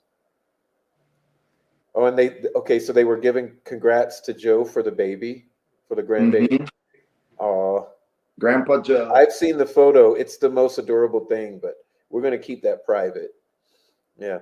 Amy says, subscribe to the backup channel. That's another thing. Anyone who hasn't subscribed to backup channel, please go do so. I'm trying to get to 500 subs. No, Rick Snay. It's not because this channel is going to get closed down. No. You're so wrong. You're wishful thinking. You're projecting. What it is that I'm trying to get it to 500 subs to get monetized. There you go. And in case anything should ever happen to this channel, all my material is backed up onto that channel. So you may notice that the day or two after every show, I go and I post it on that backup channel so that it's always going to be there. And I also use the community post as a separate community wall because that way I don't overload this channel with too many community posts. So I kind of separate the two. Also subscribe to my channel. And subscribe to at Venue 3. We put a link to your channel in the chat at Venue 3. I don't know what for, but subscribe. Look, it says Freckle Joy, the CPS building was torn down because it encroached on the highway right-of-way easement. I don't care why it was torn down. I don't think it should have been. All right, Karen Jones, welcome into the chat, Karen. I don't remember if it's your first time or not, but welcome. Karen says, interesting to hear about the wolf reference made here. I've had two psychic visions regarding this case. I see a man in the group who is acting like a wolf or a wild dog, howling and threatening. Well, that's very interesting because it's extremely tied into the mythology of the Lupercalia and mythology of Odinism because Odin had wolves and ravens. So, Karen, would you mind emailing me? You can find me. I'll drop my email here. Please give me an email if you feel so inclined, Karen. I would love for you to email and for us to talk about that. All right. Others encourage him and treat him like a pet. Yeah, because he's acting. Wow, that's incredible, Karen. All right. Joy, nobody understands why it was shut down unless it created a bad image of the community. Frenchie says the McCains had keys and access to that CPS building during its final year. They were trying to buy it for a visitor center. Yeah, I'm glad they denied the McCains. I'm not too hip on the McCains. All right. Freckle Joy. I have asked so many people and they told me the same thing. Someone was in a live recently saying a fire happened and a shrine was inside. Shrine?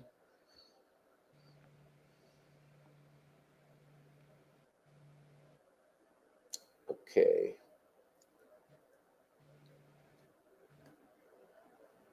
Okay. I've asked a lot of sleuthers about CPS and have not received any knowledge. Where there's nothing but rumors. Okay, I'll tell you the lowdown, Louise. I don't like repeating rumors. So there's several rumors around CPS, but the reason I won't repeat them or I haven't mentioned them is because I don't like spreading rumors. So yeah, with the CPS, there's a whole bunch of stupid rumors, some of which may or may not have some sort of substance, but I'm just going to avoid all rumors about CPS. I just think the bottom line, in my opinion, is that it should have never been torn down because it would be helpful to a jury if the jury's going to go and walk feet on the ground to go ahead and look at the vicinity of that CPS building to the trails, how a vehicle may have been parked and seen, and all other things. I don't think any of these things should have been altered in that way. Isn't there I'll say it rudely this way. I'll say fuck all the rumors about the CPS building. Okay. Yeah, what's that, Noe? I was gonna say, wasn't there another building torn down over there by Ron Logan's property? There were several buildings torn down. Some sheds, shacks, CPS. There may have been a house. I mean, there's been a lot of shit that has been disturbed that I think could have been even on the Mears property. I think it could have been intentional to hide. The fucking bridge, the bridge as well. Yeah, the part of the bridge I'm not happy with, Okay, Radar says, I have a video of Anna saying that they don't know which way he came in or which he left. Yeah, absolutely.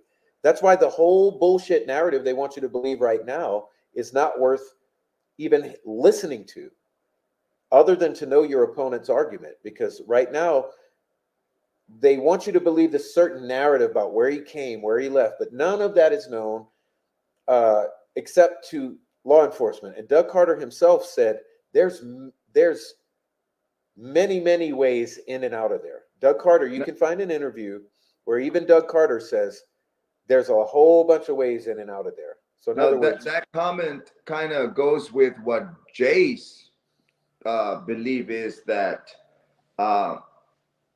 everything was like, it's right there, it's not everywhere else where they're saying everything's just like in plain sight.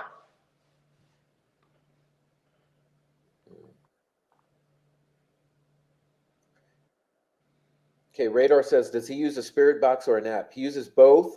He does different stuff, but what you've seen in the videos in the past couple videos he's done that's been on this channel have been through an app on the phone, but it doesn't matter. It doesn't matter. It works the same, in my opinion. The cemetery was ignored because it looked like they were on the bridge and crossed the creek. Right, because I believe the perpetrators, the whole thing about misdirection, they made it look like they were on the bridge. They made it look like they crossed the creek. They made it look like Richard Allen comes in from CPS and leaves. They made a whole bunch of things look like it was one thing, and people still believe it to this day when it's been some of those things have been proven to be false or wrong or inaccurate. So we don't really believe any of that. We don't swallow that here. We just kind of call it as we see it. Okay. All right. Marcel thinks just before midnight on the 12th or the 12th. I was trying to figure out what he meant by that on the chat, but that's what the number 12 is what matters, I suppose. Okay. Radar says, I'm not sure if it's the same cave, but there's one that has like a waterfall running over the opening. Okay. So I'm going to skip ahead. Let's see. Oh, do you have a video, Radar? Yeah, well, you definitely should email me. I'd love to see that.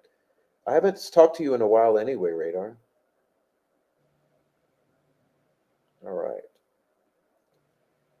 Yeah, I know what kind of spirit box, Radar. So just if you email me, I'll tell you all that. It's not worth mentioning on the show, you know.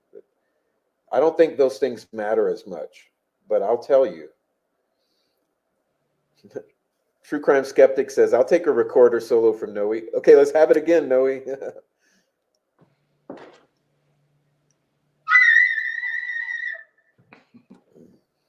There. Awesome. Shay Watson says, I know a lot about some pretty dark stuff surrounding CPS in general, but I'm not saying any CPS employees were involved, but the building maybe. Yeah, that's what I think. The building maybe is what I believe. There's a whole bunch of rumors. There's a whole bunch of rumors about what took place at CPS, but I'm not going to mention any. I'm not going to repeat rumors and make them spread because they've already spread enough. Rochelle says, hit that like. Yeah, please do. Radar says, I agree about the McCains, but it would have been nice to be able to nose around that building. Yeah, it's a shame it was torn down. It's really heartbreaking. All right. All right, so we're getting there. I'm almost there.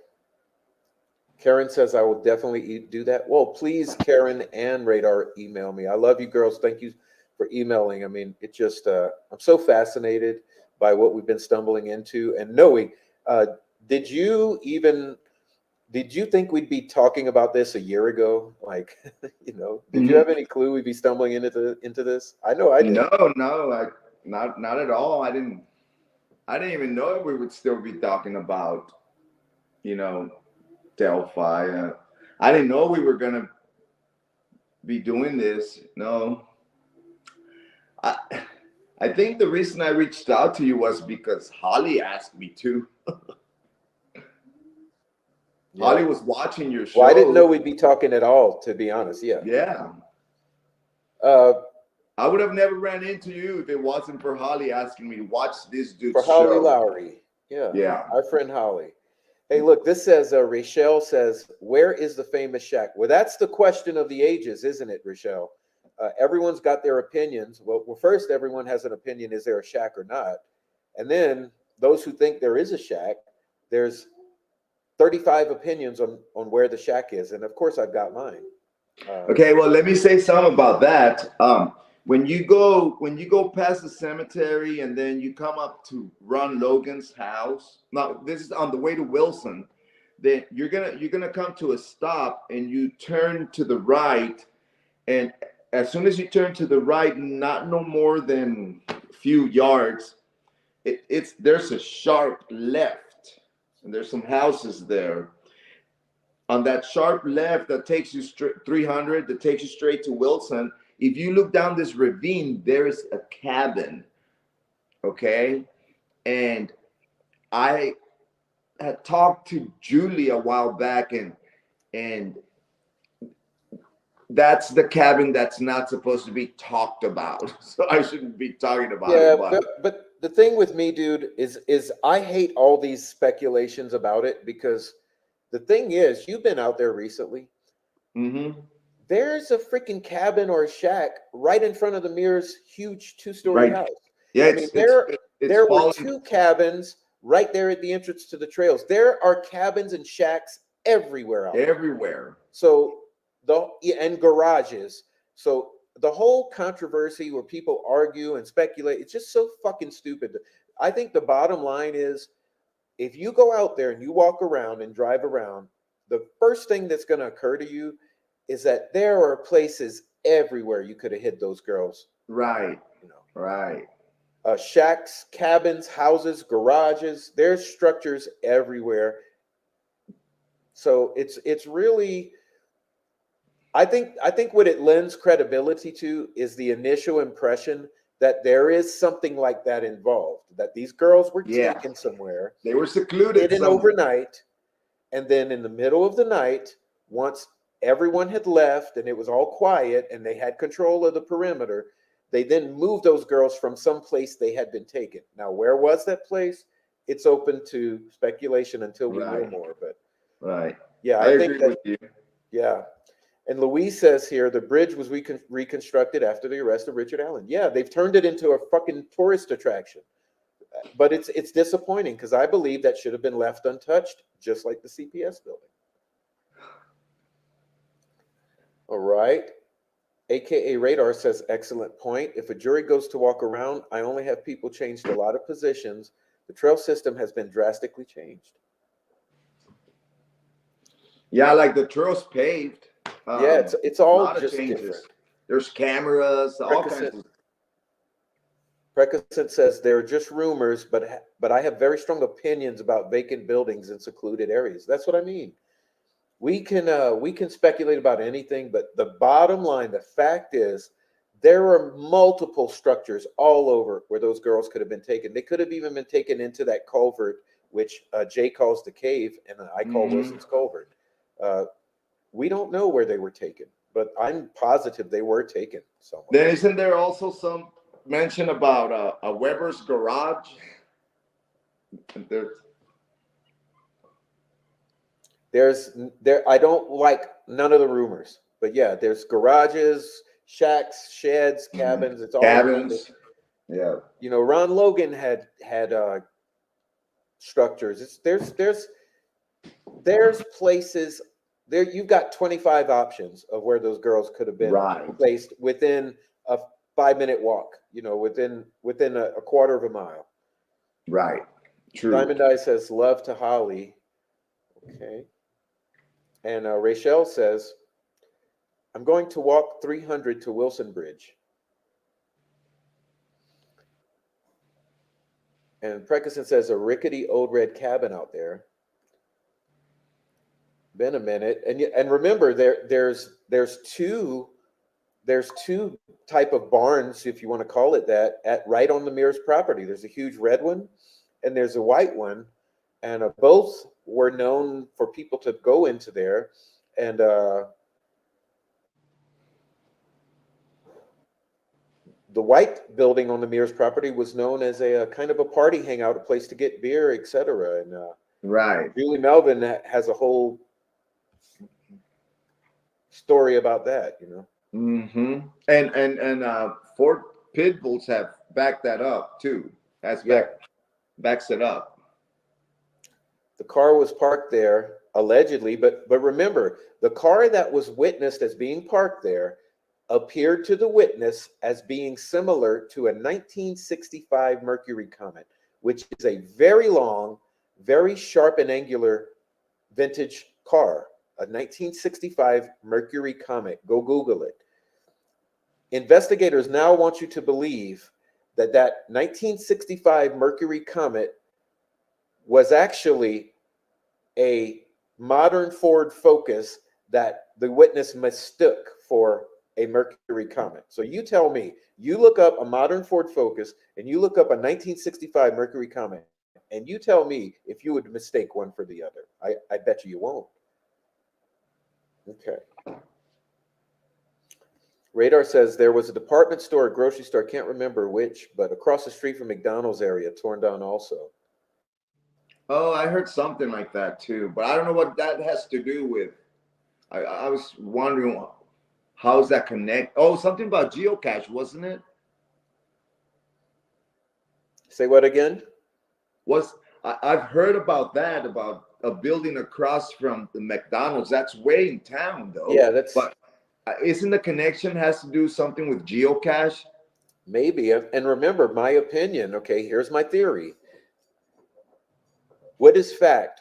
What is fact is that the girls were extremely preoccupied with geocaching in the weeks leading up to the murders.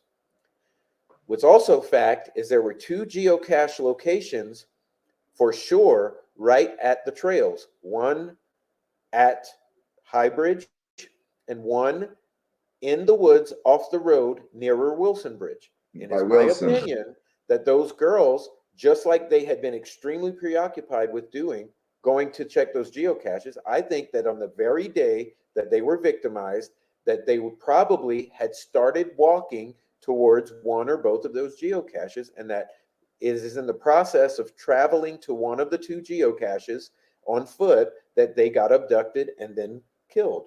So I think that geocaching ties definitely into the crime, is my theory. Okay. Radar says, can E show some live, yo? Radar, are you drinking? She said, Can no what? comment, love. Okay. Amy says, ask Josh Lank who gave that info. Yeah. Ask Josh Lank and Cody Patty, where did the info come that the girls were kept in a cabin overnight before anyone had that knowledge? So There you we tell go. me, Josh Lank, There we go. where did that come from that so you tell me you find the bodies, you just heard the bodies were found. How in the hell do you know that they were taken to a cabin overnight? All right. And Radar also says the building in front of the mirrors is like half underground meat cellar or something. Yeah, that's what gives rise to the stupid fucking rumors that there's underground tunnels under there. See, all the rumor mill is just so annoying because they say there's underground tunnels at CPS, there's underground tunnels at the mirrors, there's underground tunnels at the bridge, there's underground fucking tunnels. Everyone puts 500 underground tunnels in the area. And at some point, you got to just draw the line and say, come on, like this actually doesn't make sense. Like things are blown out of proportion. But what does make sense? Could some type of underground element have been used in this crime? And that's why there's so many rumors about underground. Yes, that's where I think that something like a cave or a covert or the basement here that Radar is referring to, yes, those girls could have been hidden out in some sort of hidden underground area, whether it be a cave, a tunnel, or a basement. And I think that's why it's given rise to all the rumor and speculation that there's all these underground tunnels. But I just try to like avoid the blind repeating of all the stupid rumors that you can go anywhere and go to Reddit and you'll find all the rumors all at once, you know? All right. There's an old train car sitting across the street from the big blue house. Geocache replaced Pokemon. Yeah, it did, remember? Okay, Radar says even the bridge is paved, and has rails now. Not near as intimidating as it would have been 7 years ago. Kind of strange. They hurry up and change things after the arrest. All right, Holly has interesting pics. Anyone see them? Yeah, I saw some pics she posted about the river search. You know, it'd be interesting to know what was found in that river search. Was it a weapon or a phone? I guess we'll find someday. Are you talking about pictures or I don't want to talk about Holly's page, is where I'm getting at. I'm trying to shortchange it and just say I'm not going to talk about Holly's community page, but I'm going to say, yeah, I did see what I recall that you might be referring to is I saw that she posted some pictures of the river search, I believe. And I think that that's something interesting because I think that is worth discussing. Was something found in that river search? Did Keegan Kline disclose to them that something should be found? And did they find something? And if they found something, was it either a knife or weapon or a phone? What do we think was found? And why would we think something was found? Well, Doug Carter immediately appeared via helicopter, which is an expensive trip, and appeared to collect whatever was retrieved and leave with it. That's just the bottom line. It looks like Doug showed up when something was found. Now, we want to know what was found because shortly thereafter, you have the arrest of Richard Allen. So we sort of feel that maybe a phone was found, but who knows, maybe a weapon. Now, there's some photos that seem to show something like a weapon being found. So But there's other photos that make it look like they're looking at something very small. So what were they looking for? Why were they looking there? And what was found? And did it play a part in the arrest of Richard Allen? We don't know yet. So we don't want to spread rumors, but I think the Wabash River search is very interesting. You know. Okay. Carol, I saw them. It looks like she has deleted some posts since Prof's live started. I got a notification for her channel and clicked on it. Said it has been removed.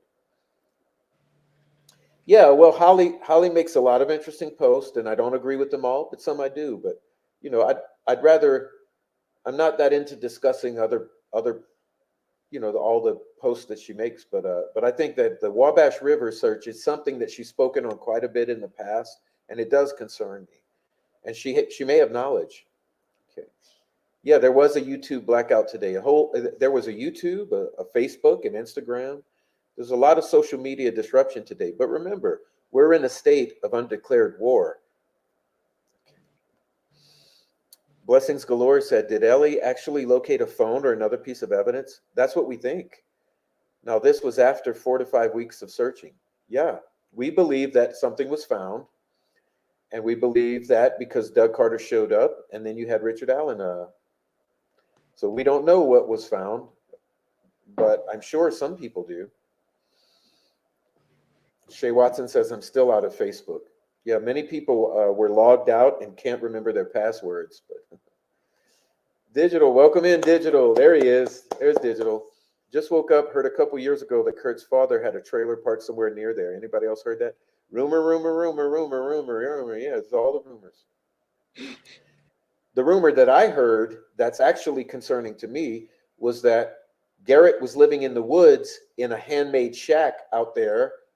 And sometimes Ashley would stay with him out there. I mean, that's a fucking rumor for you because that's exactly the shack I think these girls were killed in. But, you know, it's a rumor. Does anyone know for sure that Garrett Kurtz was living out in the woods along Deer Creek at that time?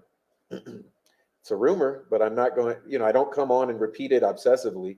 It's just a rumor that could be true or could not.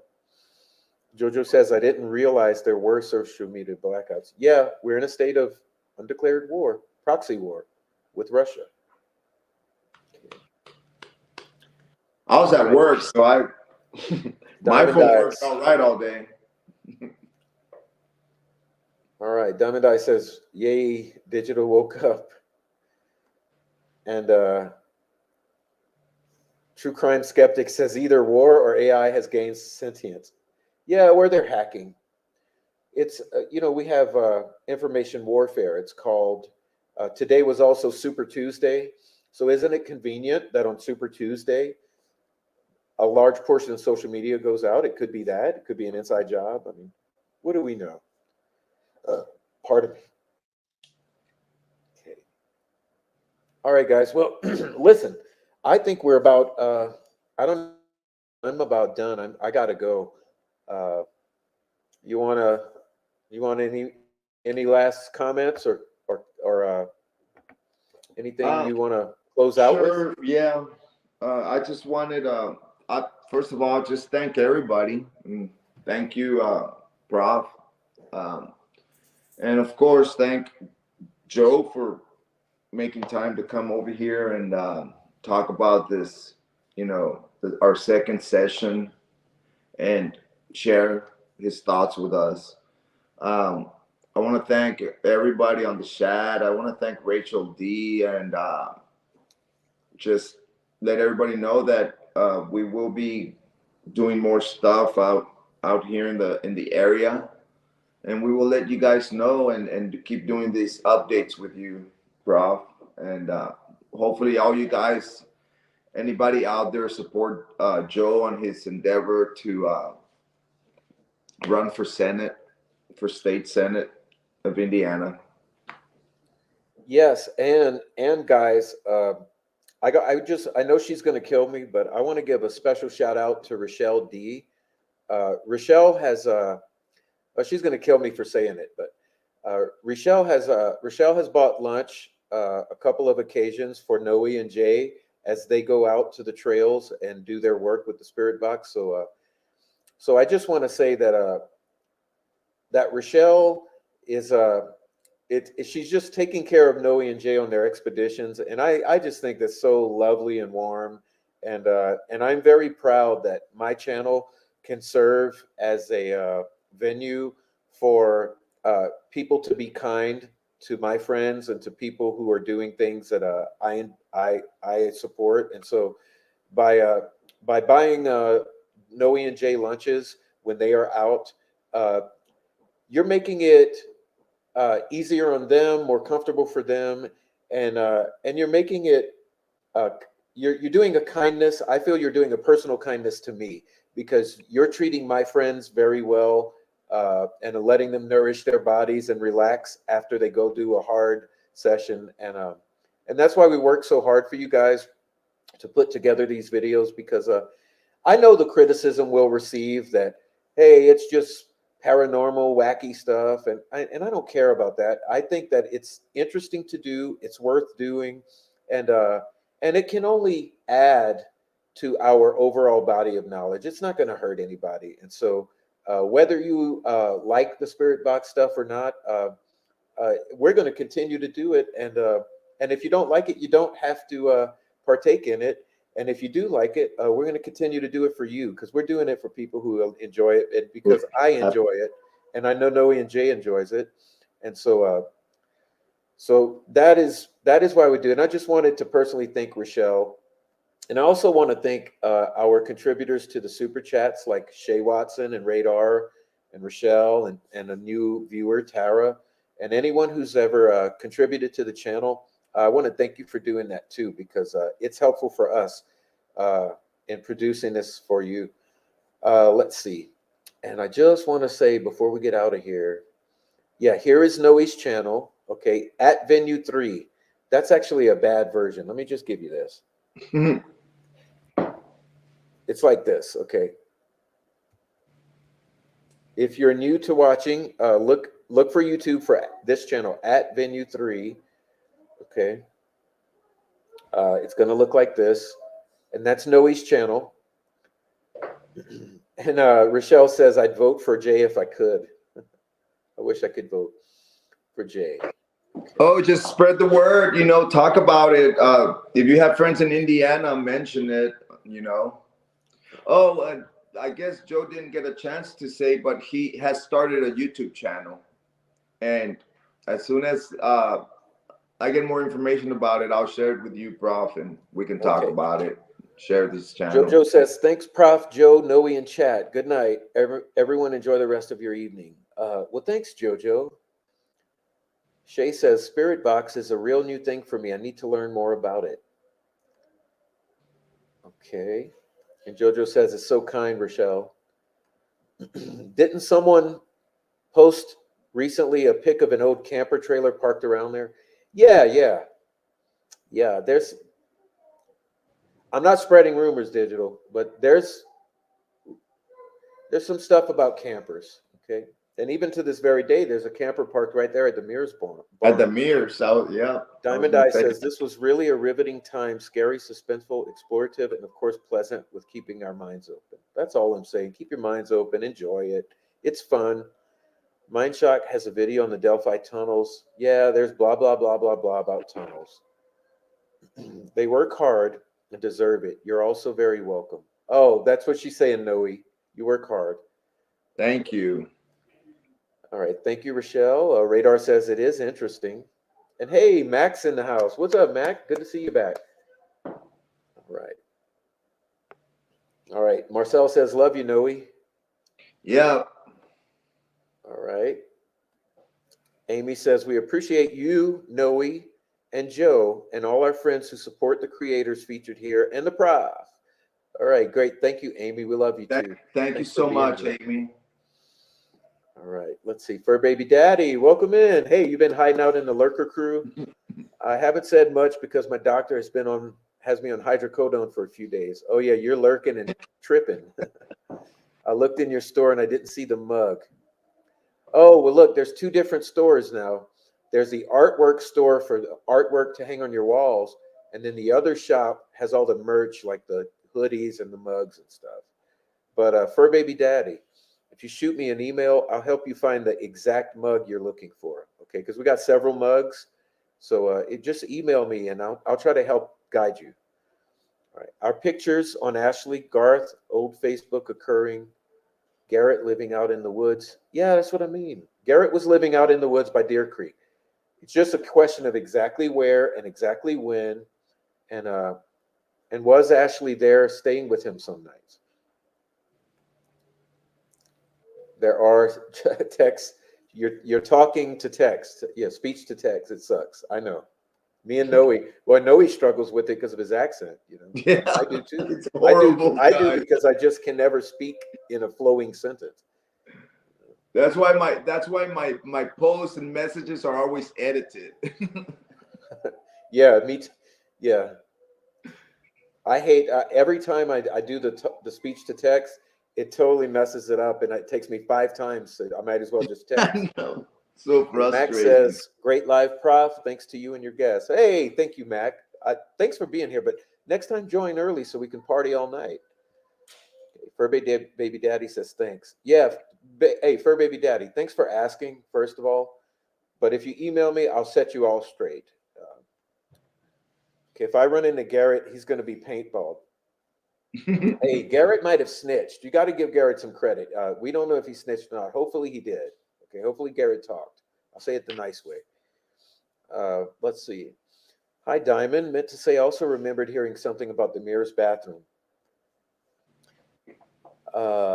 Mirror's bathroom. Who? Yeah, interesting. I didn't hear anything about the mirror's bathroom, I don't think. I haven't either. All right, guys. So round of applause for my awesome chat and my awesome guests. Thanks for watching, and please hit the like on the way out, and we'll have some more riveting shows for you, hopefully.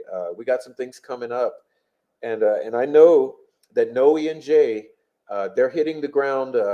They're going boots on the ground again, so it won't be too long till we hear back from Noi and Jay with some more of their research and findings.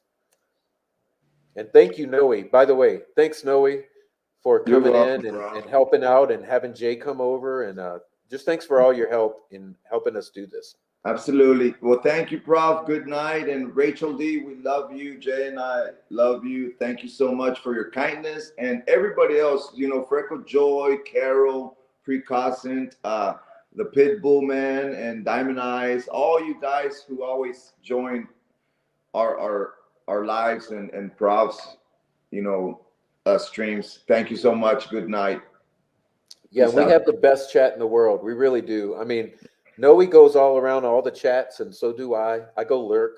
And one thing I'm sure of is my chat, our chat here on the Prof is the best chat.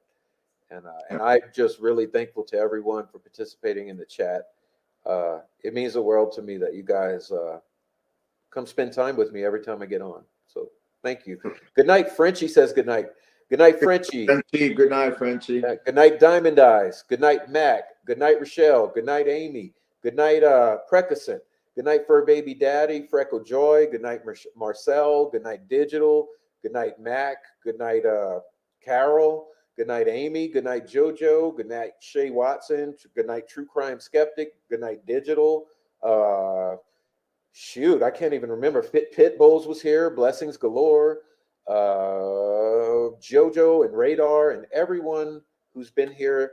Thank you so much and good night to you.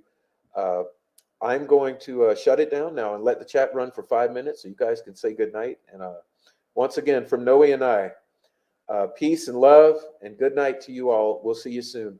Good night. Good night.